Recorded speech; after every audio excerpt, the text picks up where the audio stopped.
What's going on, guys? Oh, man, I forgot that I have to put the scoreboard up. How you guys doing? What's going on? This is Play by Play with JJ. Hopefully you're all doing well. Let's go Phillies, man. Zack Wheeler on the bump. First pitch underway to Jonathan India. And he takes the first pitch on the outside corner for a strike. Sorry about getting on here a little bit late. I anticipated them to actually start a little bit later because of all the festivities. The 0-1 pitch by Wheeler is right at the knees for strike two. So it's Jonathan India, TJ Friedel, Jake Fraley, Tyler Stevenson, Will Myers, Jason Volsler, Spencer Steer, Will Benson, and Jose Barrero batting for the Cincinnati Reds. That is the lineup order for them. The 0-2 pitch is fouled off, and it's an 0-2 count. All right, let me get the score bug up and running. So Zack Wheeler on the bump for the Phillies. And the 0-2 pitch by Wheeler. There's a pop-up into shallow right field. Castellanos just walks about 3 steps towards home plate and makes the easy catch for out number 1. A sold-out crowd at Citizens Bank Park. 42,000 people in attendance on this afternoon, this Friday afternoon home opener. That was postponed yesterday due to rain and thunderstorms. And, yeah, let's get the Phillies graphic up now. Okay. Give me 1 second.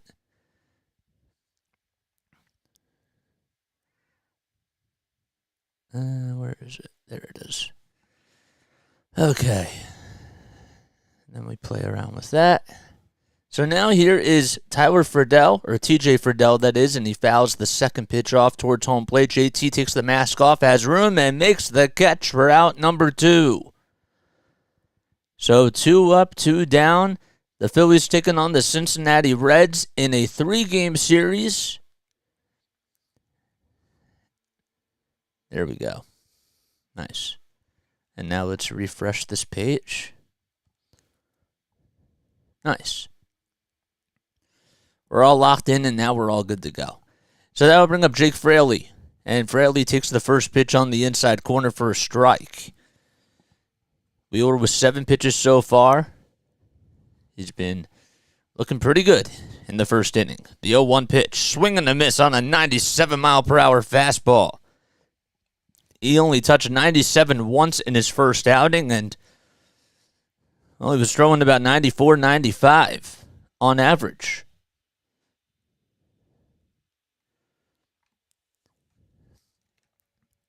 No balls, 2 strikes, 8 seconds left on the pitch clock, and the 0-2 pitch. Up high and outside for a ball. So India was retired. And then Friedel flew out to right field, and the 1-2 pitch is up high again for another ball. So it's a 2-2 count.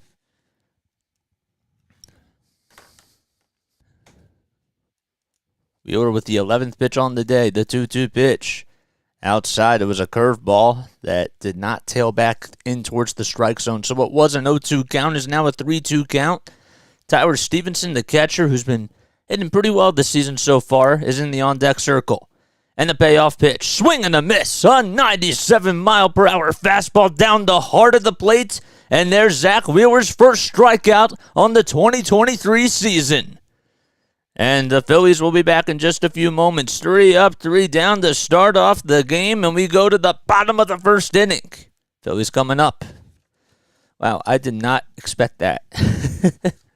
I really did not expect it to start that fast because with the way that it was going, like there was so much festivities, and I truly expected them to.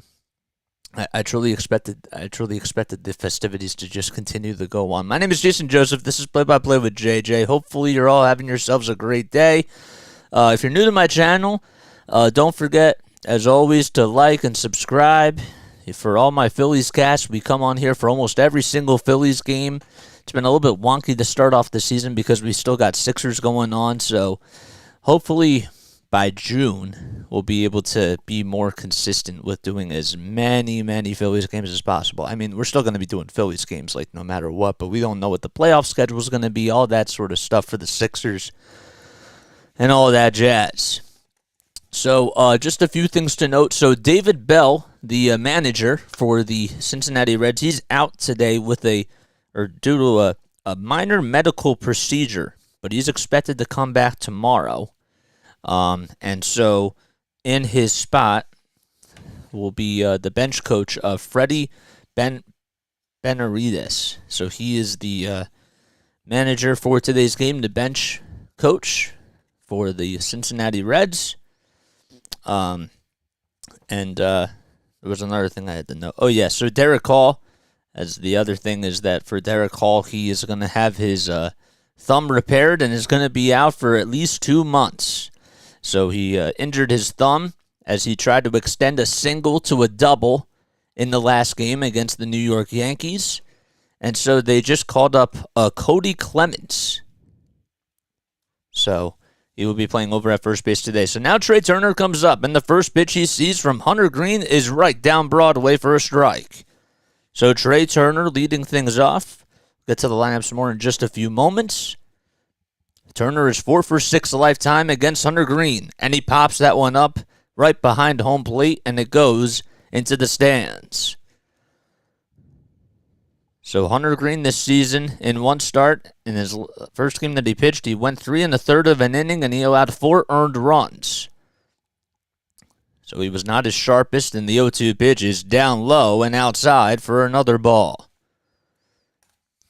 So it's a 1-2 count. Trey Turner and the Phillies in their pinstripe uniforms, and the Reds in their red uniforms along with their gray pants. The 1-2 pitch, swing and a miss on a 99-mile-per-hour high cheese fastball, and Turner goes down swinging. So Kyle Schwarber comes up. He did have 8 strikeouts, Hunter Greene, that is, in his first appearance, but he allowed 3 walks and 4 earned runs. So Kyle Schwarber comes up. He has 2 home runs and 4 RBI on the season so far. And the first pitch, he swings at the 99-mile-per-hour fastball on the outside corner and misses it for a strike. Schwarber had the home run in Game 2 and Game 3 of the series against the Yankees. And there's a 100-mile-per-hour fastball that he goes chasing and swinging and missing at. That was on the outside corner. So it's an 0-2 count. Hunter Greene wheeling and dealing so far. The 0-2 pitch to Schwarber. Up high, another 100-mile-per-hour fastball that was way outside. It is a beautiful day at Citizens Bank Park. The 1-2 pitch to Schwarber. Swing and a miss. Back-to-back strikeouts. 100 miles per hour on the gun for Hunter Greene. And he strikes out Turner and Schwarber to start things off in the bottom of the first inning. Let me know if my mic level's a little bit too loud or not. He's had 6 starts with 34 or more pitches of at least 100 miles per hour, which is absolutely insane. And here comes JT Realmuto, and he takes the first pitch on the outside corner for a strike. So it's an 0-1 count to JT. Realmuto went 1 for 8 in the series against the Yankees. And the next pitch is at the knees, a slider at 87 miles per hour. That just hits the knees for strike 2. Realmuto did have 24 home runs last season. The 0-2 pitch, downstairs and inside. Another slider. That time it cut a little bit too much, and it's a 1-2 count now. Castellanos waits on deck. Stevenson with the signs. The 1-2 pitch by Greene. Swing and a miss. And just like that, Hunter Greene strikes out the side to start off the bottom of the first inning. We go to the top of the second. And the Reds coming back up to bat. Man, he is just firing today. JT went swinging and missing at that high cheese fastball. He is like on a whole nother level today. Oh boy. I'm Jason Joseph. This is Play-by-Play with JJ. Hopefully you're all having yourselves a great afternoon. What day is today? Today is Friday. See, the fact that the game was postponed yesterday has really thrown me off in so many different areas. So, let's see how many people we got tuning in. You got 9 people tuning in. Hello. What's going on, guys? What is going on? So Hunter Greene strikes out the side in the bottom of the first inning. Zack Wheeler also retired the side. And he will go back out there to pitch the top of the second inning. So some more information. So in case you're just tuning in, I mentioned before that that Reds manager David Bell is out in today's game due to medical issues, and he is supposed to be back tomorrow. So the bench coach for them, who is Freddie Benavides, he will be managing today's game for the Reds. And the other big news is that Derek Hall, who tried to extend what was a single to a double in the last game against the New York Yankees, well, he jammed his thumb and has to get it repaired, and he's going to be out for at least 2 months. So they ended up calling up Cody Clemens, who was acquired via the trade for Gregory Soto from the Detroit Tigers. So they called him up from AAA.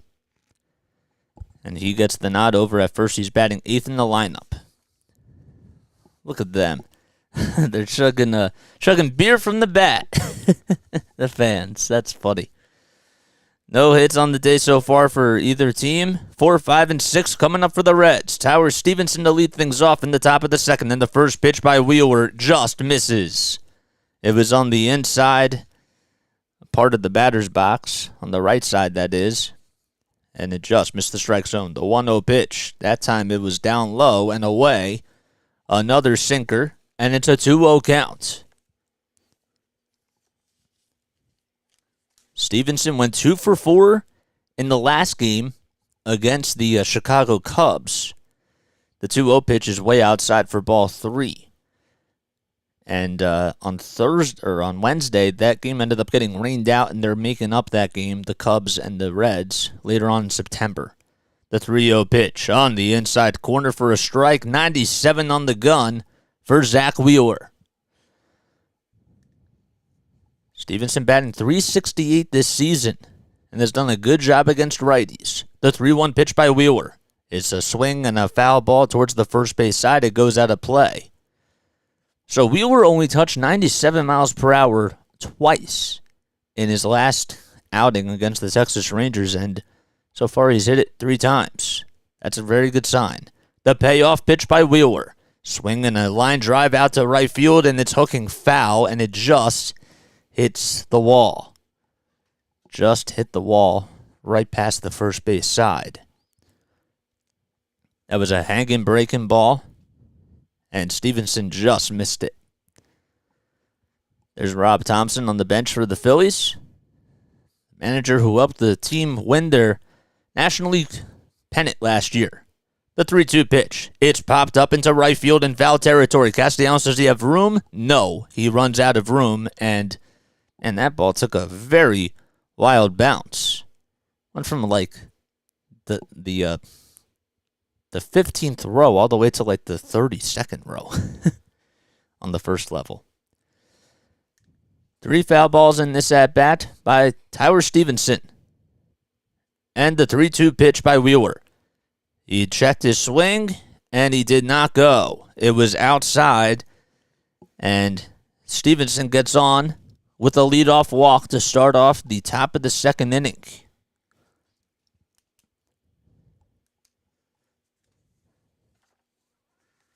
So that'll bring up Will Myers. Myers, who was drafted by the Tampa Bay Rays back in 2007, takes the first pitch at the knees for a strike. He's now 32 years old. He stands at 6'3", 207 pounds. The 0-1 pitch by Wheeler. Myers swings and misses at a slider. I actually called it a sinker, but it looked more like a slider to me. And it's an 0-2 count. In 5 games this season, Myers only has 1 RBI. And he has not started off the year strong. No balls, 2 strikes. Stevenson over at first base. He got on with a walk. The 0-2 pitch. On the outside corner. Called strike 3. It was on the higher part of the strike zone. And Zack Wheeler gets strikeout number 2 on the afternoon. Just another 97-mile-per-hour fastball. That time it had a little bit of movement too. And I think that Myers thought it was going to tail outside, but it just went back over the plate over the last second. So that'll bring up Jason Vossler. Vossler has been seeing the ball very well for the Reds, and he swings and misses at the 96-mile-per-hour high heater. Vossler has homered in his last 3 games for Cincinnati. And again, the Reds haven't played in 2 days because of 2 rainouts. One against the Cubs, which will be made up in September, and the other one obviously yesterday. The 0-1 pitch, high and inside for a ball. Vossler playing over at first base today. And on deck is Spencer Steer, the rookie third baseman. JT gives the signs. Wheeler with the 1-1 pitch. A curveball at 82 miles per hour. It was a check swing by Vossler, and it landed up right at the knees for strike 2. That curveball is just absolutely nasty. You think a fastball's coming, and then it just dips right at the knees. The 1-2 pitch by Wheeler. Swing and a miss. A foul tip into the glove, actually. And that's strikeout number 3 on the day for Zack Wheeler on another 96-mile-per-hour fastball. Man, Citizens Bank Park is on fire right now. It's kind of like the playoff atmosphere from last year.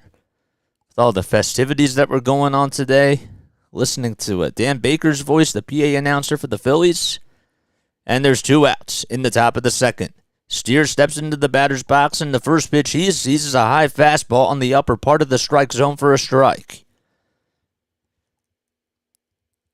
So Stevenson's over at first. There's 2 outs in the top of the second inning. The 0-1 pitch to Steer. Just missed another sweeper that was just a little bit off the plate on the outside.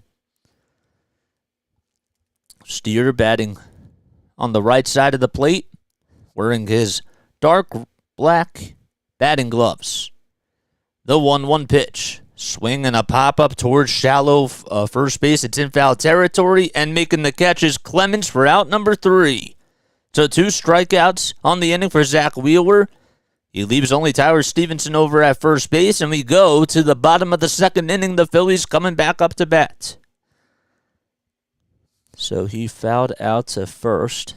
That was it wasn't even popped up that high.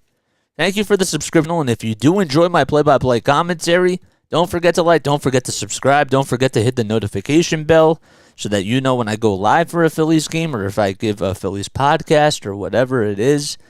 Anything that's Phillies content related, don't forget to do that. All right, so Castellanos, Stott, and Bohm coming up. I got the goosebumps when I was listening to Dan Baker talk on the radio, and Greg Murphy on 94 WIP sent it all the way out to Dan Baker, to talk about the reserves and list everybody on the team, give the starting lineups. The fact that Dan Baker's been doing it for this long as a PA announcer is just absolutely incredible. And the funny part, too, is that I never realized that he is actually a Rowan alum. So I went to school, for those of you that don't know, at Rowan University, and I just graduated last year with a sports communication and media degree. And I didn't realize that, well, at the time it was called Glassboro State College. But he graduated from there. And I never realized that until about, 6 months ago. My mom actually, it's a little bit weird because they have, I think that her dentist sees him as a patient, if I'm not mistaken, which is also kind of interesting. What else was I going to say? I was going to say something else. Very cloudy afternoon at Citizens Bank Park. Castellanos comes up and lines it out to left field. It's down the line. This could be 2. He's rounding first. Benson gets the baseball. Throws it to the cutoff man, and Castellanos leads off with a leadoff double. They just cut back to the game. And on the first pitch, it was a line drive down the third base line, and there was no chance that Spencer Steer was going to get to that. Yeah, Vossler just, I just said, Vossler just struck out. Yeah. How about that? And that'll bring up Bryson Stott, who's now in his second season on the Philadelphia Phillies. Castellanos over at second base. Stott with the first pitch. A check swing that was outside on 99 on the gun. And they appeal no swing, says the third base umpire. The umpires for today's game, behind home plate, we got Sean Barber. At first base, we got Alan Porter. And I'll name the next 2 in just a few moments. The 1-0 pitch is fouled off right behind home plate, and it goes out of play. So then we got Jim Wolf over at second base and Mike Muchlinski over at third. So that is the umpiring crew for today's game. Castellanos still over at second base. 1 ball, 1 strike. Greene out there on the bump. And the 1-1 pitch by Hunter Greene. Up high and outside for ball 2.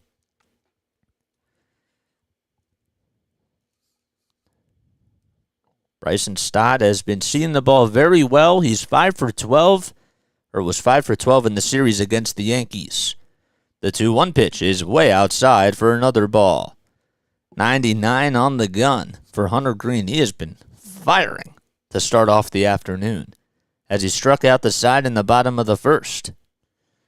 And then surrendered a leadoff double here in the bottom of the second. The 3-1 pitch, swing and a miss. He comes back with a 99-mile-per-hour fastball down Broad Street. Maybe a little bit above. But it was in the higher part of the strike zone. And the payoff pitch.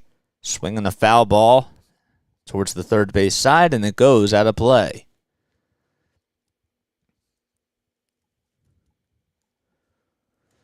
Whew.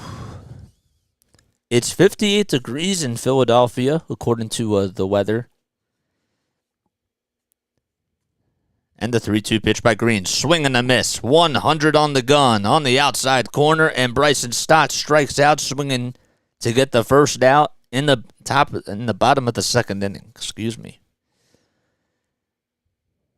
Whew. I gotta tell you, Hunter Greene's slider is just absolutely filthy.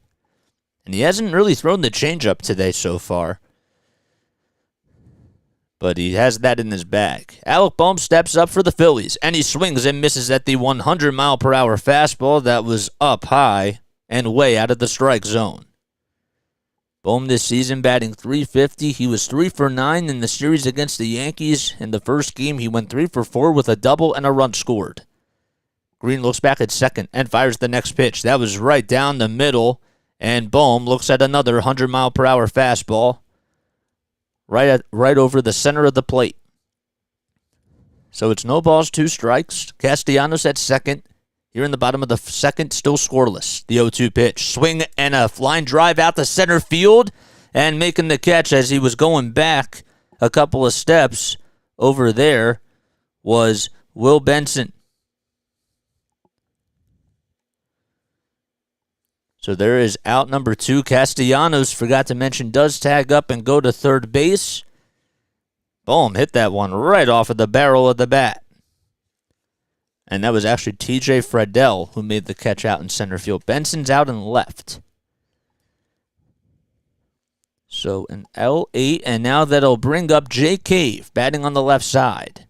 2 outs and a runner over at third, and Cave slices that one foul towards the third base side, and it goes towards the dugout area. Jay Cave with only 2 hits on the season, but he had an RBI sacrifice fly to score the only run in the game, the last game against the Yankees. Castellanos took a huge lead off over at third base. And the pitch clock does reset. And he is all the way, halfway towards home plate. The 0-1 pitch, that is lined foul again. 101 miles per hour on the radar gun. It just seems like about a third of his pitches have reached 100. And it's no surprise because that's the type of pitcher he is. How about the Mets leading 4-0 so far in the bottom of the 7th inning against the Marlins? The 0-2 pitch, 101 miles per hour up high and out of the strike zone. Delivered by Hunter Greene. Cody Clemens waits on deck. 1 ball, 2 strikes. And the 1-2 pitch, another foul ball that goes towards the third base side, and it goes into the stands. Right towards the Budweiser area.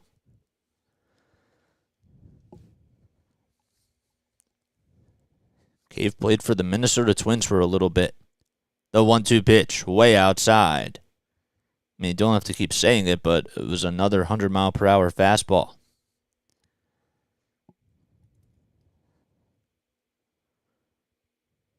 Two balls, 2 strikes to Jay Cave. And the 2-2 pitch. He lays it off. 101 on the gun. Way up high for ball 3. Cave has been working his way back up into this at-bat. Greene with 29 pitches so far. And here comes pitch number 30.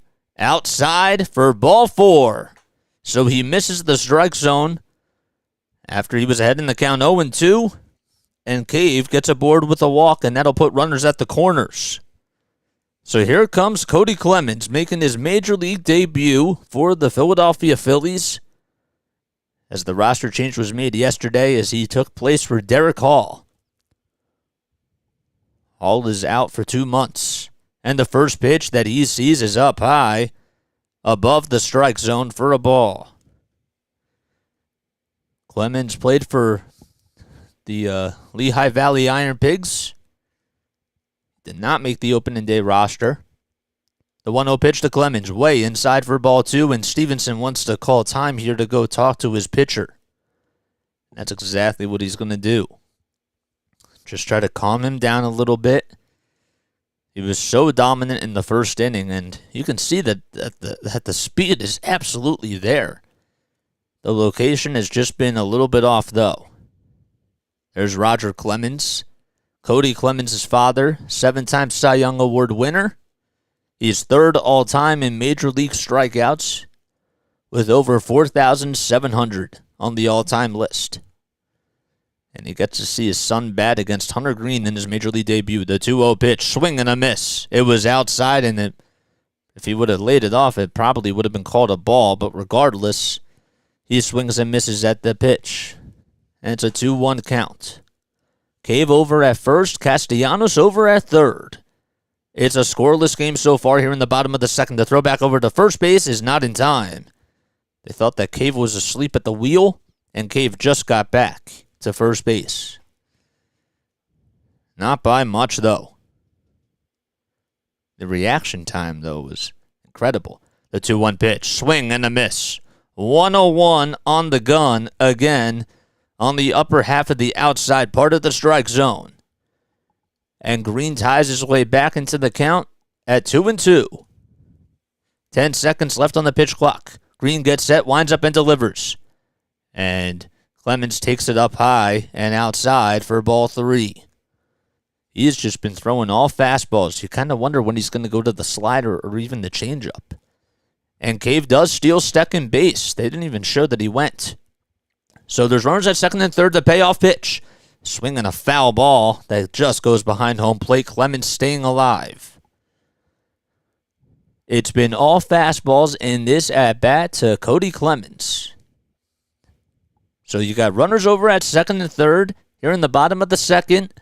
It's a scoreless game so far on the Phillies home opener. Greene with the signs in the 3-2 pitch. Outside for ball 4. And he misses on the fastball. And that'll load the bases. Back-to-back walks issued by Hunter Greene. And Brandon Marsh steps into the batter's box for the Phillies. And that was a great take by Clemens. And now the pitching coach for the Cincinnati Reds will be going back out there to talk to his pitcher. Pitching coach Derek Johnson. So bases are loaded, 2 outs in the bottom of the second inning. It's a scoreless game so far. Greene retired the side in the bottom of the first inning, and, well, he's in a little bit of a jam. Can the Phillies try to take advantage of it? They'll have to face Brandon Marsh, the 9-hole hitter for the Phillies, who's playing out in center field today. It was also 3 for 8 in the series against the New York Yankees. He had a home run in Game 2. And he also scored 2 runs as well. He did not play in Game 3.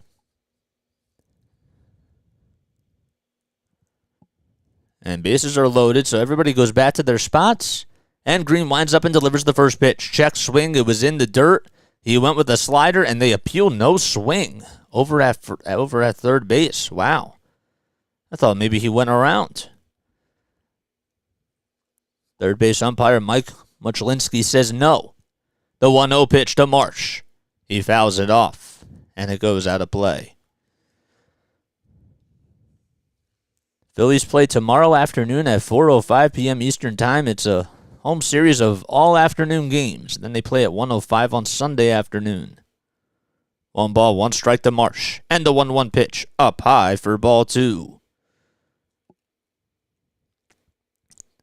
So he threw a slider, Hunter Greene that is, on the first pitch of this at-bat, and then came back with 2 fastballs. 2 balls, 1 strike. Bases loaded for the Phillies. The 2-1 pitch laid off and in the dirt for ball 3. And the home crowd is starting to make a little bit of noise for the Phillies. Everybody on their feet. A sold-out crowd at 42,000 at Citizens Bank Park. 3 balls, 1 strike. Greene gets the signs from Stevenson. And the 3-1 pitch. Up high for ball 4. And that'll bring home Nick Castellanos and an RBI walk by Brandon Marsh. 3 straight walks issued by Hunter Greene. And that'll flip the lineup card as Trey Turner comes back up for the Phillies. It was way up high and out of the strike zone, and Marsh did a good job at just being patient. So he gets an RBI walk. Castellanos scores a run, and here's Trey Turner. And the first pitch, he had to kind of get out of the way of it, as it was a slider that was up high and inside for a ball.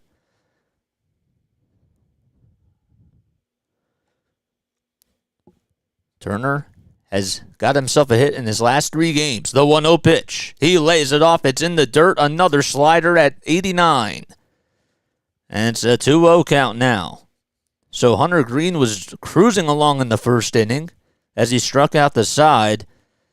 And now bases loaded, and the Phillies are up 1-0.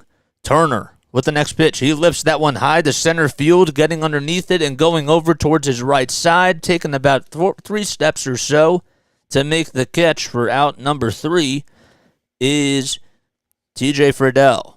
So 1 run on 1 hit. The Phillies leave the bases loaded, and we go to the top of the 3rd inning.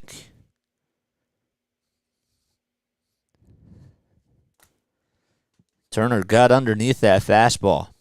And yeah, man. Oh, boy. Let me take a sip of water.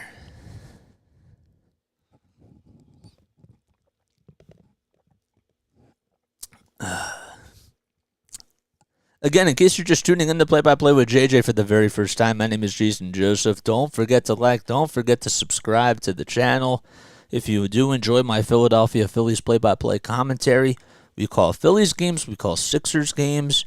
I really appreciate all the love and the support that you guys have given me. This is now, our 5th Phillies game that we've done? I think it's Phillies game number 5. So, we took the day off yesterday, as we did not do the Sixers game last night, and the Phillies game was rained out. So today we're doing a doubleheader. And so far it's been a good game for the Phillies. And hopefully Zack Wheeler can continue to dominate. That'd be really cool. Ooh.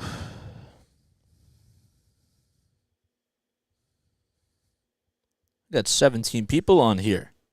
It's pretty cool, man. Zack Wheeler back out there on the bump to start off the top of the 3rd inning. So Wheeler has 3 strikeouts on the day. There's Roger Clemens being interviewed by Taryn Hatcher, the father of Cody Clemens, who got on with his in his first plate appearance and got himself a walk.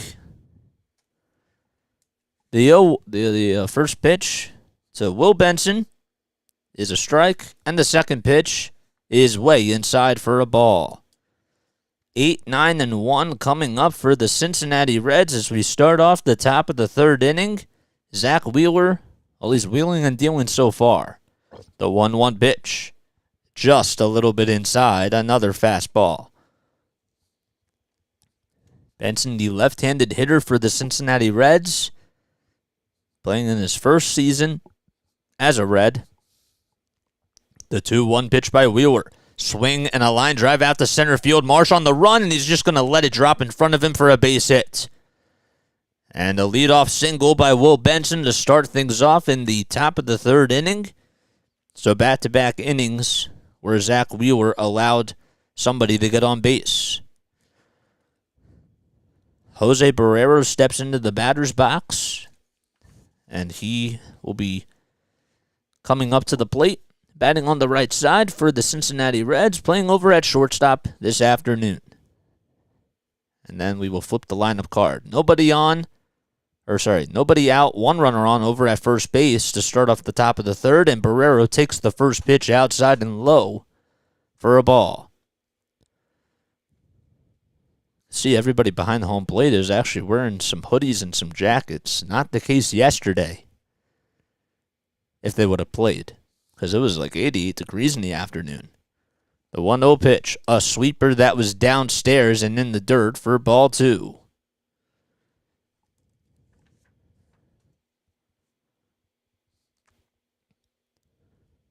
Barrero had a pinch hit in his last game against the Chicago Cubs. And the 2-0 pitch. Swing and a ground ball right up the middle. Turner plays on the hop. Backhand throw to second. There's one to throw over to first. Is not in time. Turner would have made an if Bryson Stott would have gotten that one off a little bit earlier, that could have been a 6-4-3 double play. But there's one out. Great defense by Trey Turner to take away a base hit from Jose Barrero.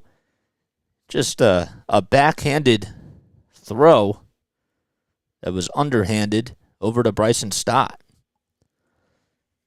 So a fielder's choice ground out by Jose Barrero, and one is gone in the top of the third. And that'll flip the lineup card to Jonathan India, who grounded out in his first at-bat. Throws a strike to throw over to second base to try to get the base runners in time. And Will Benson gets gunned out by JT Realmuto. The throw was right down the middle by Zack Wheeler. India took it for a strike, and JT just took off the mask and got right up and threw a dart over the second base. Man, that was played on a hop, too, by Bryson Stott, and Stott did a good job at also applying the tag. So now there's 2 outs and nobody on in the top of the third.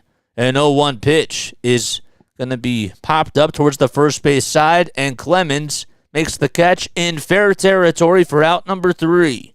And we go to the bottom of the third inning. Phillies lead 1-0. How about the play by JT Realmuto, though, to get Barrero out over at second, and not by much.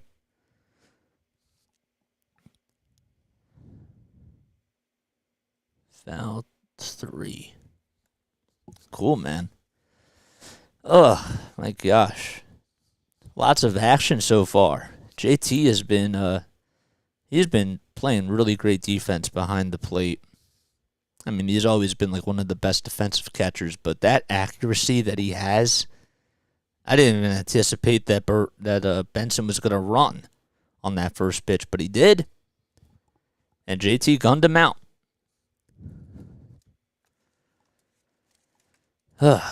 Now it'll be interesting to see if Hunter Greene, I mean, I'm sure he is going to go out there for his third inning of work, but how long is the leash going to be on him now? Because 6 men were sent to the plate, or 7 men, I should say, and the Phillies only got 1 run in that bottom of the second inning. Reds coming into the season, in case you're wondering, are 3-2.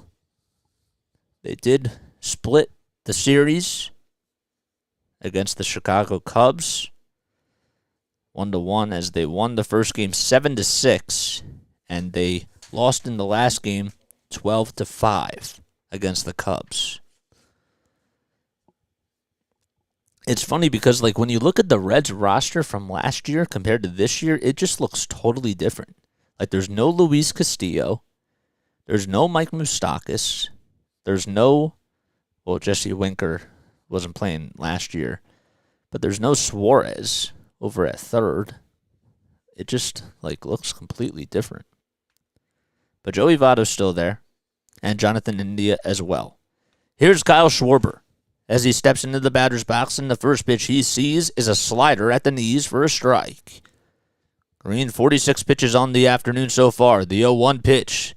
Schwarber had to get out of the way of that one. It was a 97-mile-per-hour fastball, and Hunter Greene has been missing his location over the last 2 innings of work.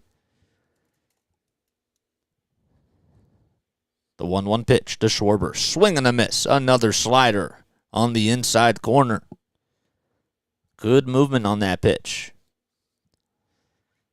It's 1 ball, 2 strikes. The 1-2 pitch in the dirt and downstairs for ball 2.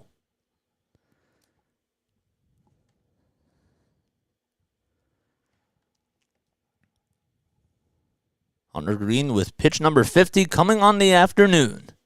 And here it is. Swinging a pop-up. The pitch was up high and out of the strike zone. It's popped into foul territory. And making a catch right on the purple area is Jason Vossler for out number 1. He went right in towards the Cincinnati dugout. And Schwarber's now 0 for 2 as he fouled out to first base. And that'll bring up JT Realmuto. JT with the first pitch, he sees his way up high for a ball. Realmuto on the season batting .250. He still was looking for his first RBI, but he struck out in the first. The 1-0 pitch, way inside for ball 2. Phillies only have one hit on the day. It was a leadoff double to start off the bottom of the second inning by Nick Castellanos. The 2-0 pitch on the upper half of the strike zone towards the inside part of the plate. And Realmuto takes it for a strike.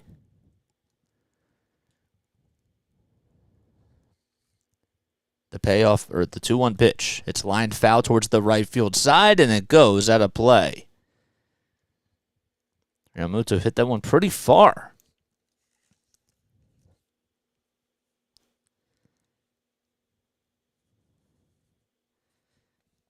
JT was 0 for 4 in Game 3 of the Yankee series. And the 2-2 pitch is in the dirt and outside for ball 3.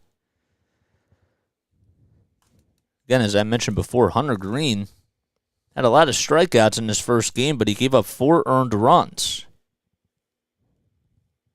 And the payoff pitch to Realmuto.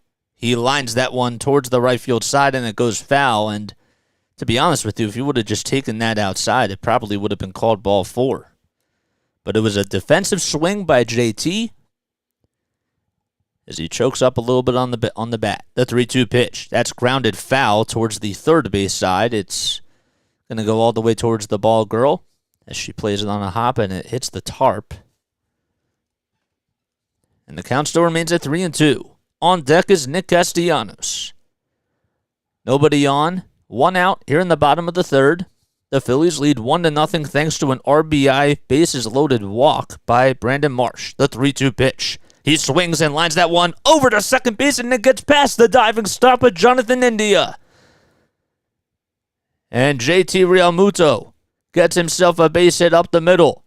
India had to dive over towards his left side, or his right side, and he just got underneath the baseball. That was a rocket that was launched. And India could have caught that, but, I mean, with the way it was hit off the bat, that would have been a really tough play. I thought maybe it hit the ground first, but it didn't. So JT's over at first base with a 1-out single. The throw back over to first by Greene is not in time, and JT dives back to first base. And here's Nick Castellanos, who had a double and scored a run in the bottom of the second inning. The first pitch to Castellanos. He swings and misses at the slider. Nick has really struggled in the last series as he struck out 7 times in 11 at-bats against the Yankees pitching. The 0-1 pitch, it was a check swing foul ball that didn't even hit the plate, and it actually landed like right behind Nick Castellanos.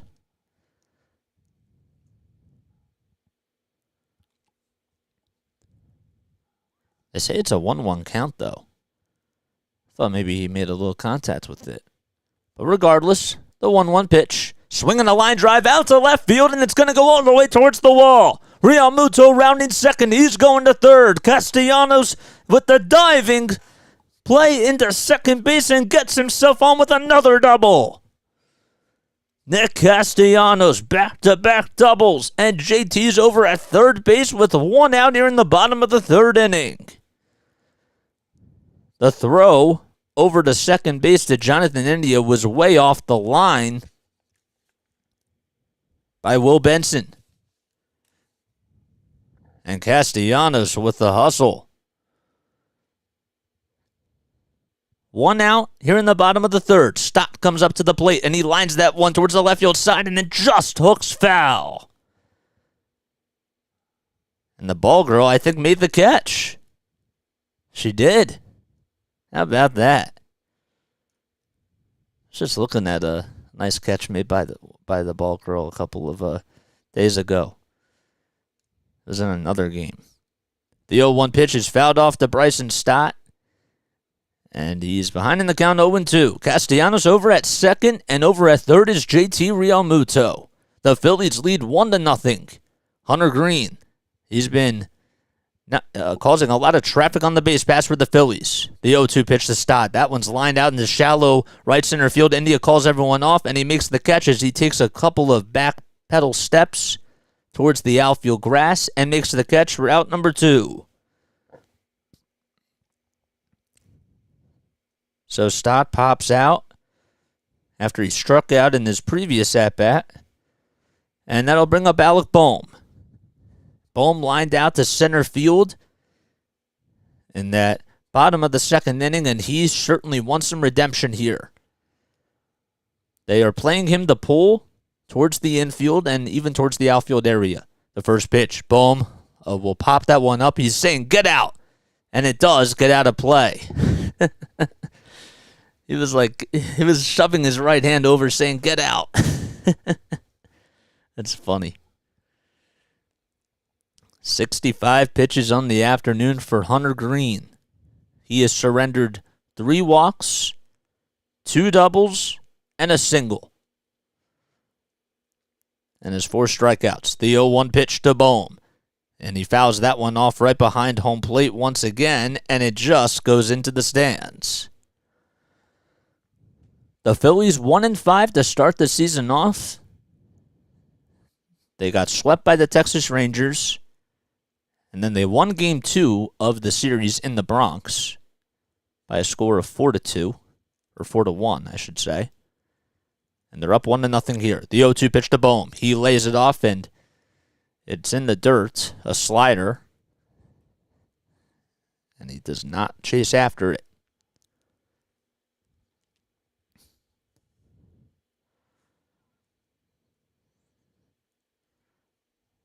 One ball, 2 strikes to Bohm. And the 1-2 pitch. There's a pop-up out into shallow right center field. And going underneath it to make the catch for out number 3 is Will Myers as he comes in towards home plate. So no runs, 2 men left, and we go to the top of the 4th inning. Phillies still up 1-0.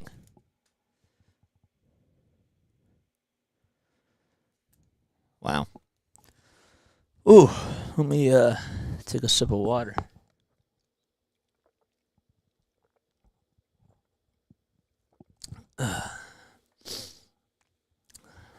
I needed that day off yesterday.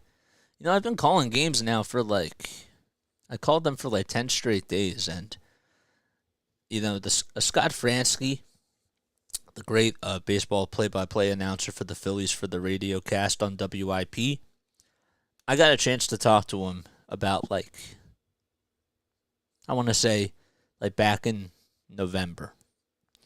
And, you know, the one thing that he said to me as a broadcaster is that as great as it was that I had the opportunities of calling games for the Delaware Bluecoats, who are the NBA G League affiliate of the Philadelphia 76ers, who, by the way, just won their first title yesterday, their first G League title, so congratulations to them. Got to give them a shout-out.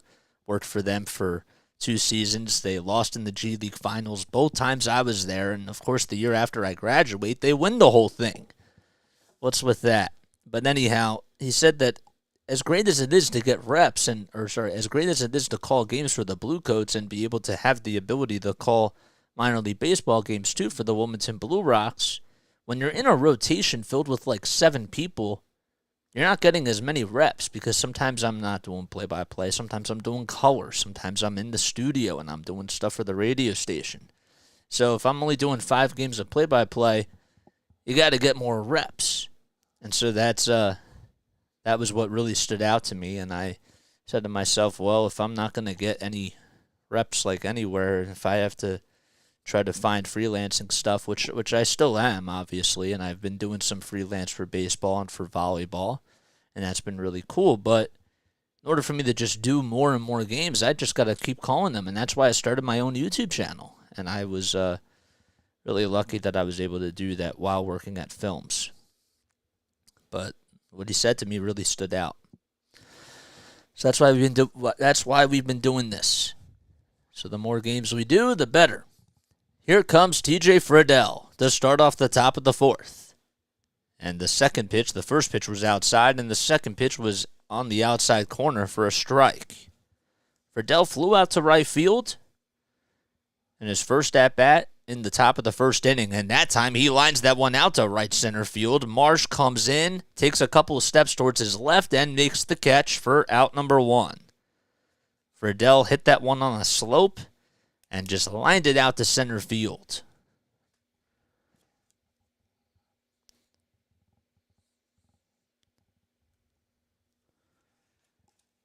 Zack Wheeler, 42 pitches on the day for him so far in 3 1/3 of an inning.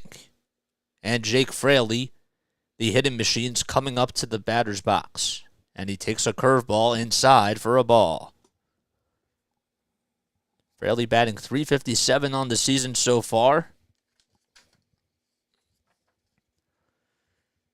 The left-handed hitter from Frederick, Maryland. The 1-0 pitch to Fraley. He slices that one foul. And the count is even at 1-1. Jake's now 27 years old. He's been in the big leagues for a couple of seasons. Has been getting more playing time ever since Jesse Winker was traded. And he swings and misses at the slider over the heart of the plate for another strike. The fastball's been looking good by Zack Wheeler, and the slider has been nothing less than sensational. The 1-2 pitch by Wheeler. Fraley takes it up high and outside for another ball. Sean Barber has done a really good job behind the plate so far as the home plate umpire in this afternoon's game. Here's the 2-2 pitch by Wheeler. Another foul ball that goes towards the third base side and way into the stands. Tyler Stevenson waits on deck as he got aboard with a leadoff walk back in the top of the second inning. The 2-2 pitch by Wheeler. Swinging another foul ball towards the third base side. That time he went with a changeup, and he could not fool him there. Fraley was a little bit early, but he made some good contact with it. Stevenson awaits on deck. And the 2-2 pitch, way up high. That time it was a fastball. And it misses at 95. 17 balls by Zack Wheeler. 32 of his 49 pitches have been strikes. And here's the payoff pitch. And he swings, and a foul tip that just goes out of the glove from JT. He could not hang on. And Fraley's helmet just came right off. He was swinging and missing at the high heater. So Wheeler will go back at it again. 4 straight foul balls. The 3-2 pitch up high and outside for ball 4. And Fraley gets on with the 1-out walk in the top of the 4th inning. So JT, after making a very good defensive play to get Will Benson gunned out at second base and get him caught stealing, he drops the foul tip into the glove. And Jake Fraley gets on with a walk. Tyler Stevenson, the catcher batting cleanup for the Reds this afternoon, steps into the batter's box, and he grounds that one over to shortstop. This could be 2. The throw over to second. There's 1. The throw back to first is in time for a 6-4-3 double play. The ball was grounded over towards Trey Turner, and just like that, the Reds go down. And the Phillies will come back up here in the bottom of the 4th inning as they lead 1-0.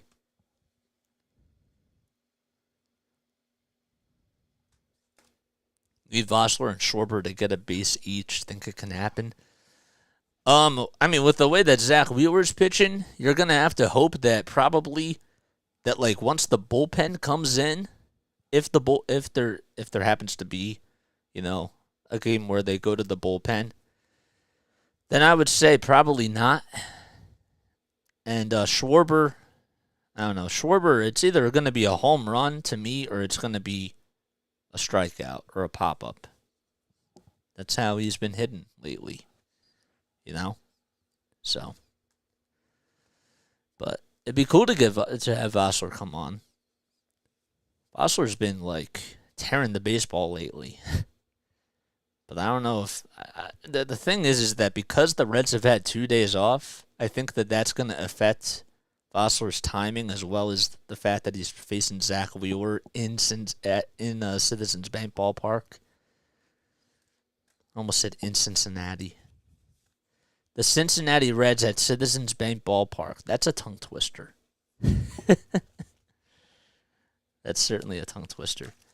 Just to remind you guys, my name is Jason Joseph. This is Play-by-Play with JJ. And as always, if you enjoy my Phillies play-by-play commentary, we'll be back on here tomorrow afternoon at 4:05 p.m. Eastern Time. And then we'll be back at 1 o'clock on Sunday afternoon. So don't forget to like, don't forget to subscribe, and don't forget to hit the notification bell icon if you're watching me on YouTube, and follow me on my Facebook profile if you're tuning in on Facebook Live.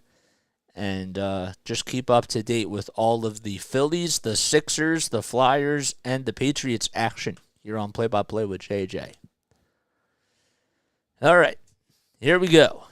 So leading things off for the Phillies is Jay Cave, and Hunter Greene back out there for his fourth inning of work, and Cave lays off the slider for the first pitch.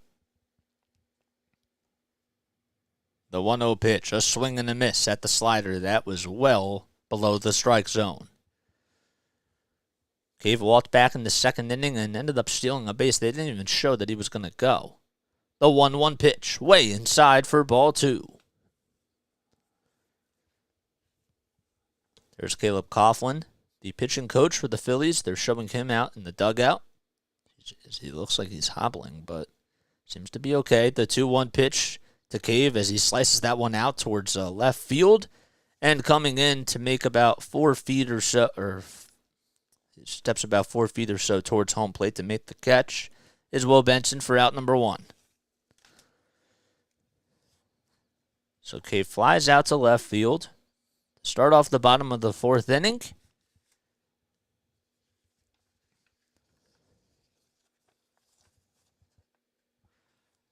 They'll bring up Cody Clemens. Clemens walked in his first plate appearance back in the second inning as he takes the first pitch inside for another ball. The 1-0 pitch to Cody. A check swing that was in the dirt. Did he go?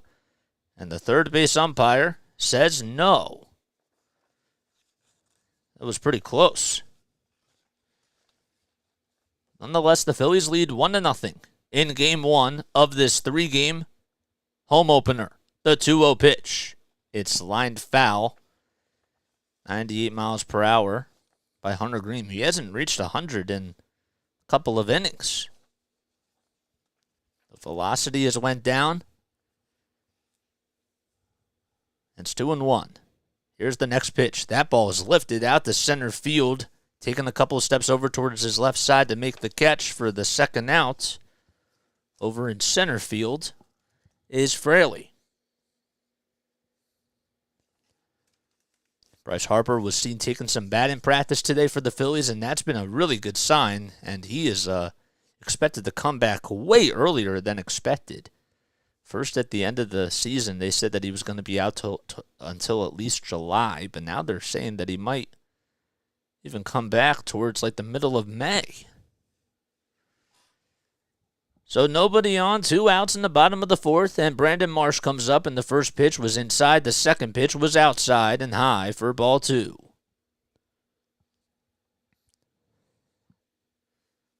Marsh had the RBI walk with the bases loaded back in the bottom of the second inning to give the Phillies a 1-0 lead. And here's the 2-0 pitch. That's way inside, and Marsh had to dodge out of the way of that one. It was towards his knee area. And it's a 3-0 count now. Brandon Marsh was acquired last season at the trade deadline for Logan O'Hoppe and Mickey Moniak from the Phillies to the Angels. The 3-0 pitch on the outside corner on the higher part of the strike zone called strike. 80 pitches for Hunter Greene on the afternoon in just 3 2/3 of an inning. The 3-1 pitch. It's sliced foul towards the third base side and goes well out of play. 47 strikes have been thrown by Hunter Greene out of his 81 pitches. So by math, that means 34 of his pitches were balls that weren't strikes. The 3-2 pitch is grounded foul towards the first base side. And still a 3-2 count. Trey Turner awaits in the on-deck circle for the Phillies. Greene gets the signs from Stevenson. And the payoff pitch. Swing and a little flare out to left field. And once again coming in to make the catch is Will Benson as he took a couple of steps in at the very last second, and that'll do it here in the bottom of the 4th inning. So 1, 2, 3 go the Phillies, and we go to the top of the 5th inning. Can Zack Wheeler continue to stay strong?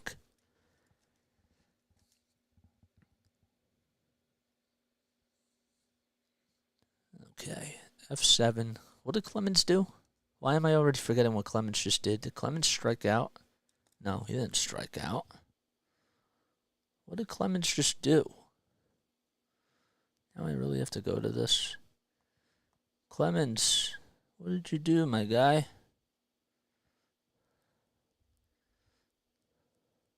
Clemens flew out to center field.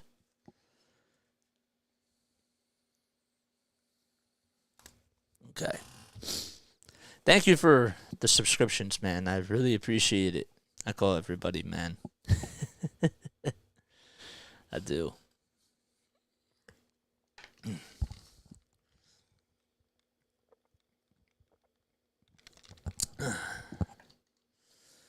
Definitely grinding.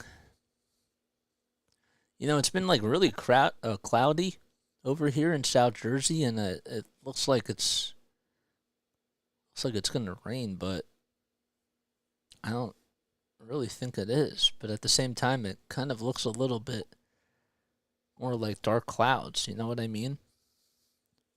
155, nice. Thank you. I really appreciate it. I can't wait to eventually, I don't know when it's going to be, because I think I have to get monetized first in order to do late giveaways and stuff like that. But I can't wait to be doing that. The more times I do games on this channel, because y'all are the best. Here comes Will Myers. And the first pitch that Myers sees is on the inside corner for a strike. Myers batting 5th on the afternoon, playing over in right field. He's 0 for 1 on the day with a strikeout. And Zack Wheeler still out there on the bump for the Phillies. The next pitch was a curveball that was way outside and low. So I mentioned that Hunter Greene had like 81 pitches. Zack Wheeler only has 54. The 1-1 pitch on the outside corner, a 95-mile-per-hour fastball for a strike. Vosler waits on deck for the Reds. The 1-2 pitch by Wheeler. Oh, it just missed. It was right on the outside corner, and it missed by maybe a hair or so, as it was on the lower part of the plate, or just towards the outside. The 2-2 pitch now. Wheeler kicks, steals, and the 2-2 pitch is on the outside corner in the same spot, and that time Wheeler gets the call. 4 strikeouts on the afternoon for Zack Wheeler, and Will Myers for the second time today goes down looking on strikes. So that's how the top of the 5th inning starts off. It's been a fast game so far. Vosler now steps into the batter's box, batting on the left side, and the first pitch that he sees is a slider on the higher third part of the strike zone. The 0-1 pitch by Wheeler. It was a curveball that tailed way inside. And it's a 1-1 count now. If you're JT, you just got to love how Zach's been pitching so far. The 1-1 pitch, another curveball that was on the outside part of the plate that Vosler just fouled off. So he went with a curveball inside and low. And the next one was on the outside corner and low. See what he does here. The 1-2 pitch. That time it was a fastball in the upper third part of the strike zone. It's hit out to left field. Bohm goes on the grass as he backs his way up and makes the catch for the second out of the inning. So Vosler is retired for the second time today as he pops out to shallow left field. And Spencer Steer will come up for the Reds.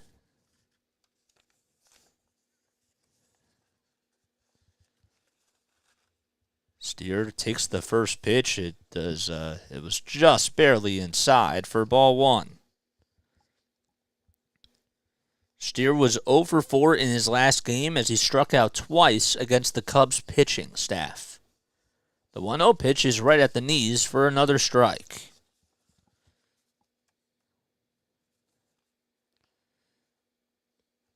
The 1-1 pitch to Steer. He lines that one out to left field. It is hooking, and it just stays in fair territory. Cave plays it on the hop, throws over to second base, and the throw was on the line, but Steer was hustling down the rounding first base, and he headed into second with a stand-up double. Spencer Steer gets on with a 2-out double, and Zack Wheeler gave him a hanger. Cave, though, how about the throw and just the great play? If Steer wasn't hustling, he could have been out. And here's Will Benson. Benson takes the first pitch, and it, according to StatCast, it said it just hit the strike zone on the upper third. But Wheeler did not get the call. Benson had a single back in the third inning. Steer's now over at second. He got on with a 2-out double. Wheeler with a 1-0 pitch. And there's a strike on the inside corner.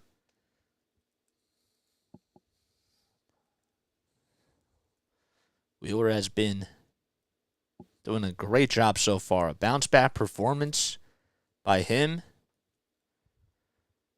The 1-1 pitch. Benson says no, and he lays it off for ball 2. It was up high. Yeah, my favorite night at Citizens Bank Park was Hatfield Dollar Dog Night. I think I've only went to one of those games. The 2-1 pitch. It's fouled off towards the third base side and goes out of play. Yeah, Hatfield Dollar Dog Night. That used to be advertised so much on the Comcast Sports Network.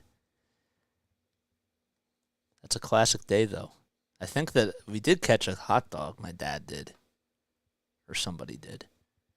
The 2-2 pitch is fouled off towards the third base side, and it goes into the stands again. Boy, a hot dog sounds really good right now. There's Chickies and Pete's crab fries, too. That's what gets me. They're just so expensive now. The 2-2 pitch, well up high for ball 3.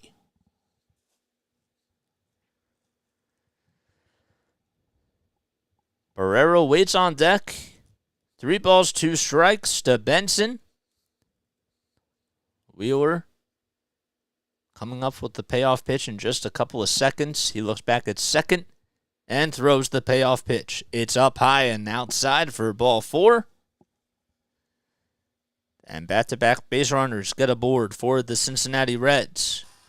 And just a little bit of trouble that Zack Wheeler has run into, as he distributes a little bit of traffic on the base paths.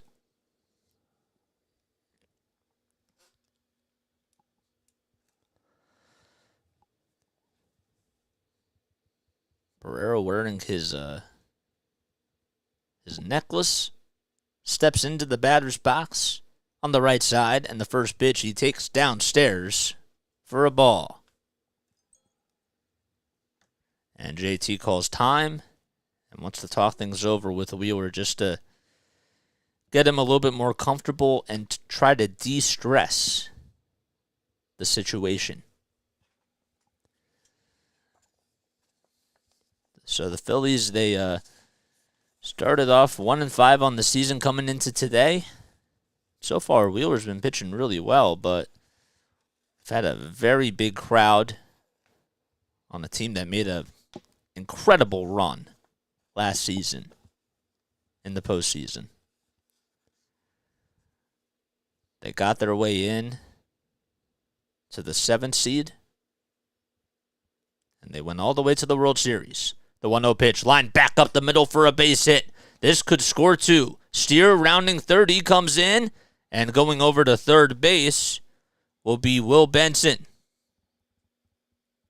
So an RBI single by Jose Barrero as he lined it back up the middle for a base hit. And that ties the game up at 1 apiece. And that was just a fastball right down the middle, and Barrero didn't miss a beat on that. And he got the barrel of the bat on it. Nobody was playing him up the middle. And Benson just goes over to third, and now we have runners at the corners on the RBI single by Jose Barrero. And that ties the game up. Here's Jonathan India, still 2 outs in the top of the 5th. And the first pitch is laid off as it was way outside, a curveball that hit 81. And India is ahead in the count 1-0. He flew out to left field. He also popped out as well. So he's 0 for 2 on the day. He does lead the Reds in hits so far this season. Wheeler throws back over to first, and it's not in time to get Barrero, who can fly, by the way.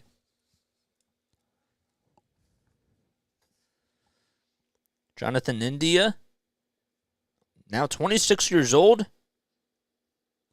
from Coral Springs, Florida. The 1-0 pitch is way outside again. Now Caleb Coughlin is going to work, and he's going to call the bullpen to get somebody loose and running, which is what you're probably going to have to do now. 2 balls, no strikes. India ahead in the count against Zack Wheeler. We're tied up at 1 apiece. The 2-0 pitch. It gets called a strike. 95 miles per hour right down the middle of the plate. So Wheeler comes back and gets his team a strike. Wheeler gets set, winds up, and delivers. The 2-1 pitch is at the knees on the outside corner for strike 2.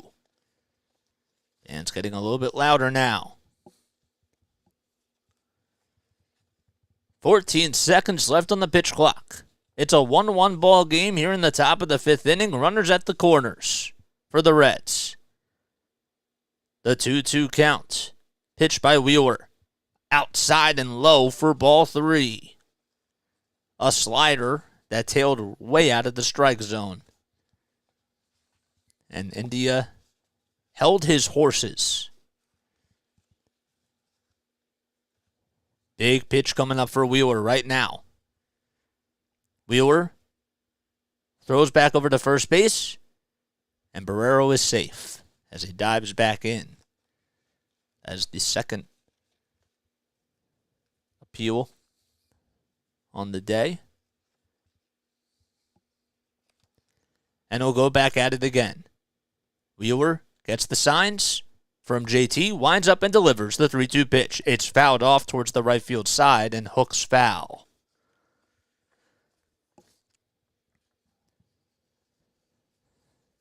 India had himself a really good series against the Chicago Cubs and has been seeing the ball very well.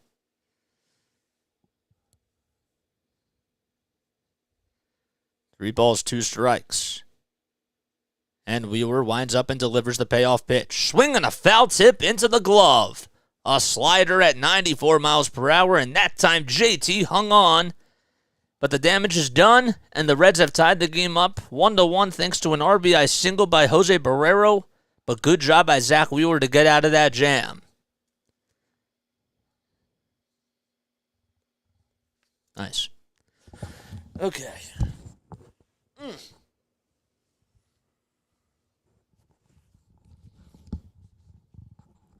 Oh, boy. What time is it? 4:23. This game has been going by, man. Again, thank you so much for the subscriptions, everybody. It really means a lot. We're working our way up to 200 now. We hit the century mark. What did we hit it like? A little bit more than a week ago. So we've been still going at it really strong here. And we'll just continue to put out some content. Again, in case you're just tuning in, Derek Hall is out, and he will be missing at least the next 2 months or so for the Phillies, as he jammed his thumb trying to extend the single into a double in the last game against the New York Yankees. And hopefully he's going to be okay. Cody Clemens got the call up yesterday and is playing over at first base in place of Derek Hall. Roger Clemens was here to see his boy play in his first major league game. Cody Clemens was a part of the trade for Gregory Soto in the offseason. The Phillies got him, and they ended up trading away Matt Vierling and oh my gosh, what was his name? Why do I always forget his name? Not Nick Pivetta. Oh my gosh. Nick Maton. Trey Turner comes up, and the first pitch he sees, he lines it back up the middle for a base hit. And a leadoff single, again, issued by Hunter Greene. Man, they just cut back so quickly. They really do. So to start off the bottom of the fifth, Trey Turner gets on with a leadoff single. And that'll bring up Kyle Schwarber. Schwarber's 0 for 2 on the day. The throw back over to first to get Trey. No. What are they talking about over here? I have no idea. First pitch to Schwarber. He rips that one down the right field line. If it stays fair, it'll be a base hit, and it is. It just hits the wall. Turner rounding third. He's coming home. The throw to India. India's throw to home plate is not in time, and the Phillies retake the lead. An RBI double by Kyle Schwarber. That was a rocket hit out to right field, and it just stayed fair. Back-to-back first pitch base hits by the Phillies in the bottom of the fifth inning. And Schwarber stands over at second with an RBI double. Turner was just hustling. As soon as that ball was hit, he was off to the races and went right over to second base. And now Schwarber is in scoring position. Here's JT. JT will take the first pitch inside and low for a ball. What's that, like a potato sandwich? Is that what they're showing? It's like a potato, some type of like a meat sandwich. Wonder what the significance is of it. 1 ball, no strikes to JT. And the next pitch is on the outside corner. It hits 98. And JT takes it. He disagrees with the home plate umpire. But it's a 1-1 count. JT looking for his first RBI in the season. Greene looks back at second to keep Schwarber in check. And the 1-1 pitch. On the inside corner, a slider that comes in right at JT's knees for strike 2. The Mets did win today, and they beat the Marlins by a score of 9-3. Can the Phillies win? The 1-2 pitch. JT pops this one up towards the infield on the third base line, and making the catch for the second out over at third will be Spencer Steer as he calls off Hunter Greene and actually almost landed up back on the mound. So JT is now 1 for 3. Man, Trey Turner has been really hustled down that line. Here's Alex Young warming up in the bullpen for the Cincinnati Reds, and Nick Castellanos comes up. He's had 2 straight doubles in this ball game. Phillies lead 2-1. Castellanos takes the first pitch just off the plate. It looked like it was on the outside corner, but not according to Sean Barber. Castellanos was 0 for 11 in the series against the Yankees.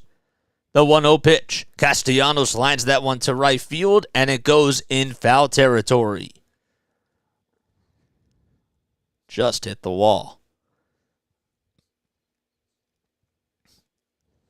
Castellanos has performed very well against his former team.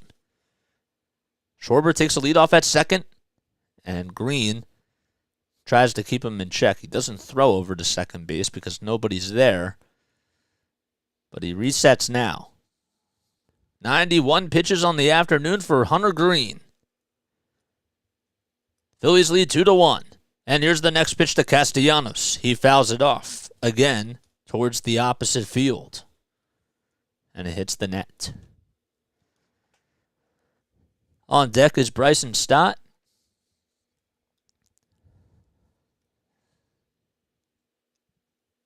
Cubs lead 2-0 against the Texas Rangers. The 1-2 pitch to Castellanos. Check swing. It was outside and low, and Castellanos gets rung up by Sean Barber as he goes down swinging. It was a breaking ball that was nowhere near the strike zone. And there's out number 2. Can the Phillies try to get some more runs? Well, that remains to be seen, as coming out there is bench coach Freddie Benavides, who is the bench coach who is filling in for David Bell, and he's going to give the nod to Hunter Greene and take the baseball from him, and that's going to do it for him. So we have a pitch and change, and we'll be back in just a few moments. I'm actually going to take a very, very quick step off. I will be right back.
Alrighty, here we go.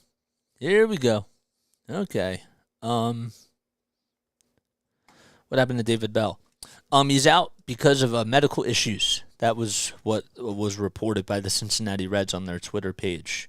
But he should be okay. He should be back tomorrow, supposedly according to the Reds PR staff.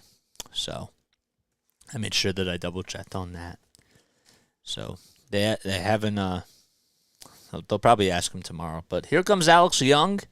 Young this season, as he's in relief for Hunter Greene as his day is done. He's pitched in 2 1/3 of an inning. His 2 strikeouts, only given up 1 walk. No earned runs. The runner over at second base is Hunter Greene's responsibility. So Greene's day is done. We'll get more to his performance in just a little bit. The first pitch by Young. Bryson stop bunts at it and hooks it foul and out of play. So Hunter Greene today, as he finishes the afternoon, well, Hunter Greene went 4 2/3. He struck out the side to start things off in the bottom of the first, but he allowed 5 hits, 2 earned runs, 4 walks, and 5 strikeouts. The 0-1 pitch in the dirt and outside for ball 1. A curveball at 80. So Young is 3 pitches in his arsenal. Fastball, slider, and curveball. Stott tied up in the count at 1-1. And the next pitch is way outside. Another curveball. It looked pretty good, and it had a lot of more movement on it, but it was just still way outside.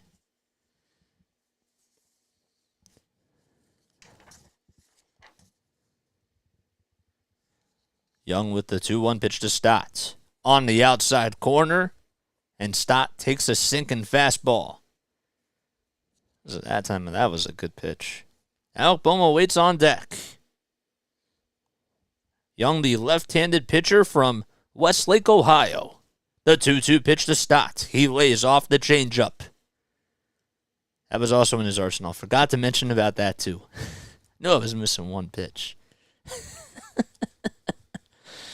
So it's a full count. Schwarber over at second base. He got an RBI double as Trey Turner came in to score here in the bottom of the 5th, and that would give the Phillies a 2-1 lead. The 3-2 pitch. Bryson Stott lines it foul towards the first base side. And it goes over towards the first base side ball girl.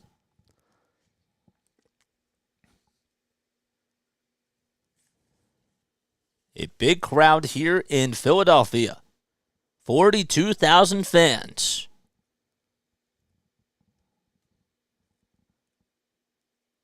3 balls, 2 strikes. And the payoff pitch by Young. Swinging a grounder over towards the third base side and throwing over to first just in time by maybe half a step or so is Spencer Steer. So Steer fielded the ground ball, tried to tag Kyle Schwarber out, and then made a play, and Bryson Stott was hustling down the first base line, and he said that he was safe and looked over at Rob Thompson to try to challenge this. Let's see if he's safe here. Let's see. Oh, that is so close. By the time that the ball got into Jason Vossler's glove, he may have been out by less than a quarter of a second, a quarter of a step. That is close. And the Phillies are going to try to, don't know if they're going to challenge it just yet. But the Reds players, the infield is still staying out there. Bryson Stott's not even moving. So if the call's overturned, it would just be an infield single. Let's look at the replay here. So Vossler gets the baseball. His foot was on the bag for sure, but Stott, did he beat it out? He did. I think he beat it out by not that much. It was a tough play, though. And I'm sure that Secaucus, New Jersey's now going to review it, and they will. Just have to get the confirmation first. And Steer's going back out there, so yes. So they are going to review this. Let's see here.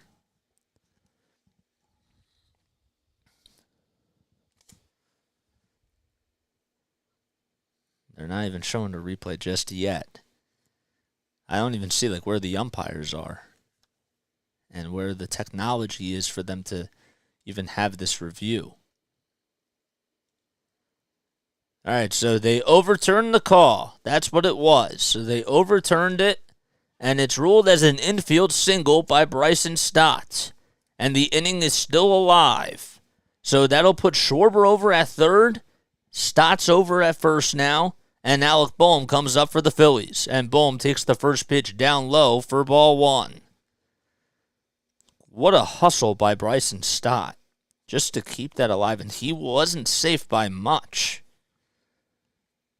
They didn't even signal if they were reviewing it. Nothing. But the call's overturned. The 1-0 pitch to Alec Boehm. He slices that one into foul territory, and it goes out of play.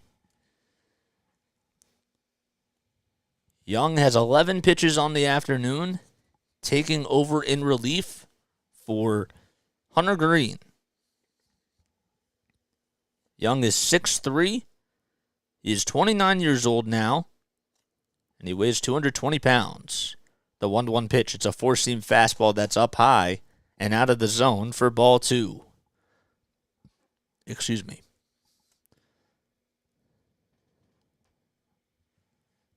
Runners at the corners. Phillies lead 2-1 in the bottom of the 5th. 2 outs. And the 2-1 pitch to Stott. He grounds that one over to shortstop. And the underhanded throw over to second base to India is in plenty of time for out number 3.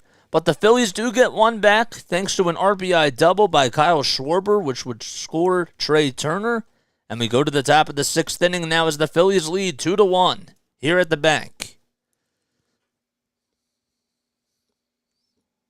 Good job by Bryson Stott to beat that out. They didn't show any review, nothing. And that was poor camera work by the NBC Sports staff. It really was, but regardless, they've been doing a good job. And I do give credit to all these people because I understand that it's really tough, especially because I work in production, so I understand that,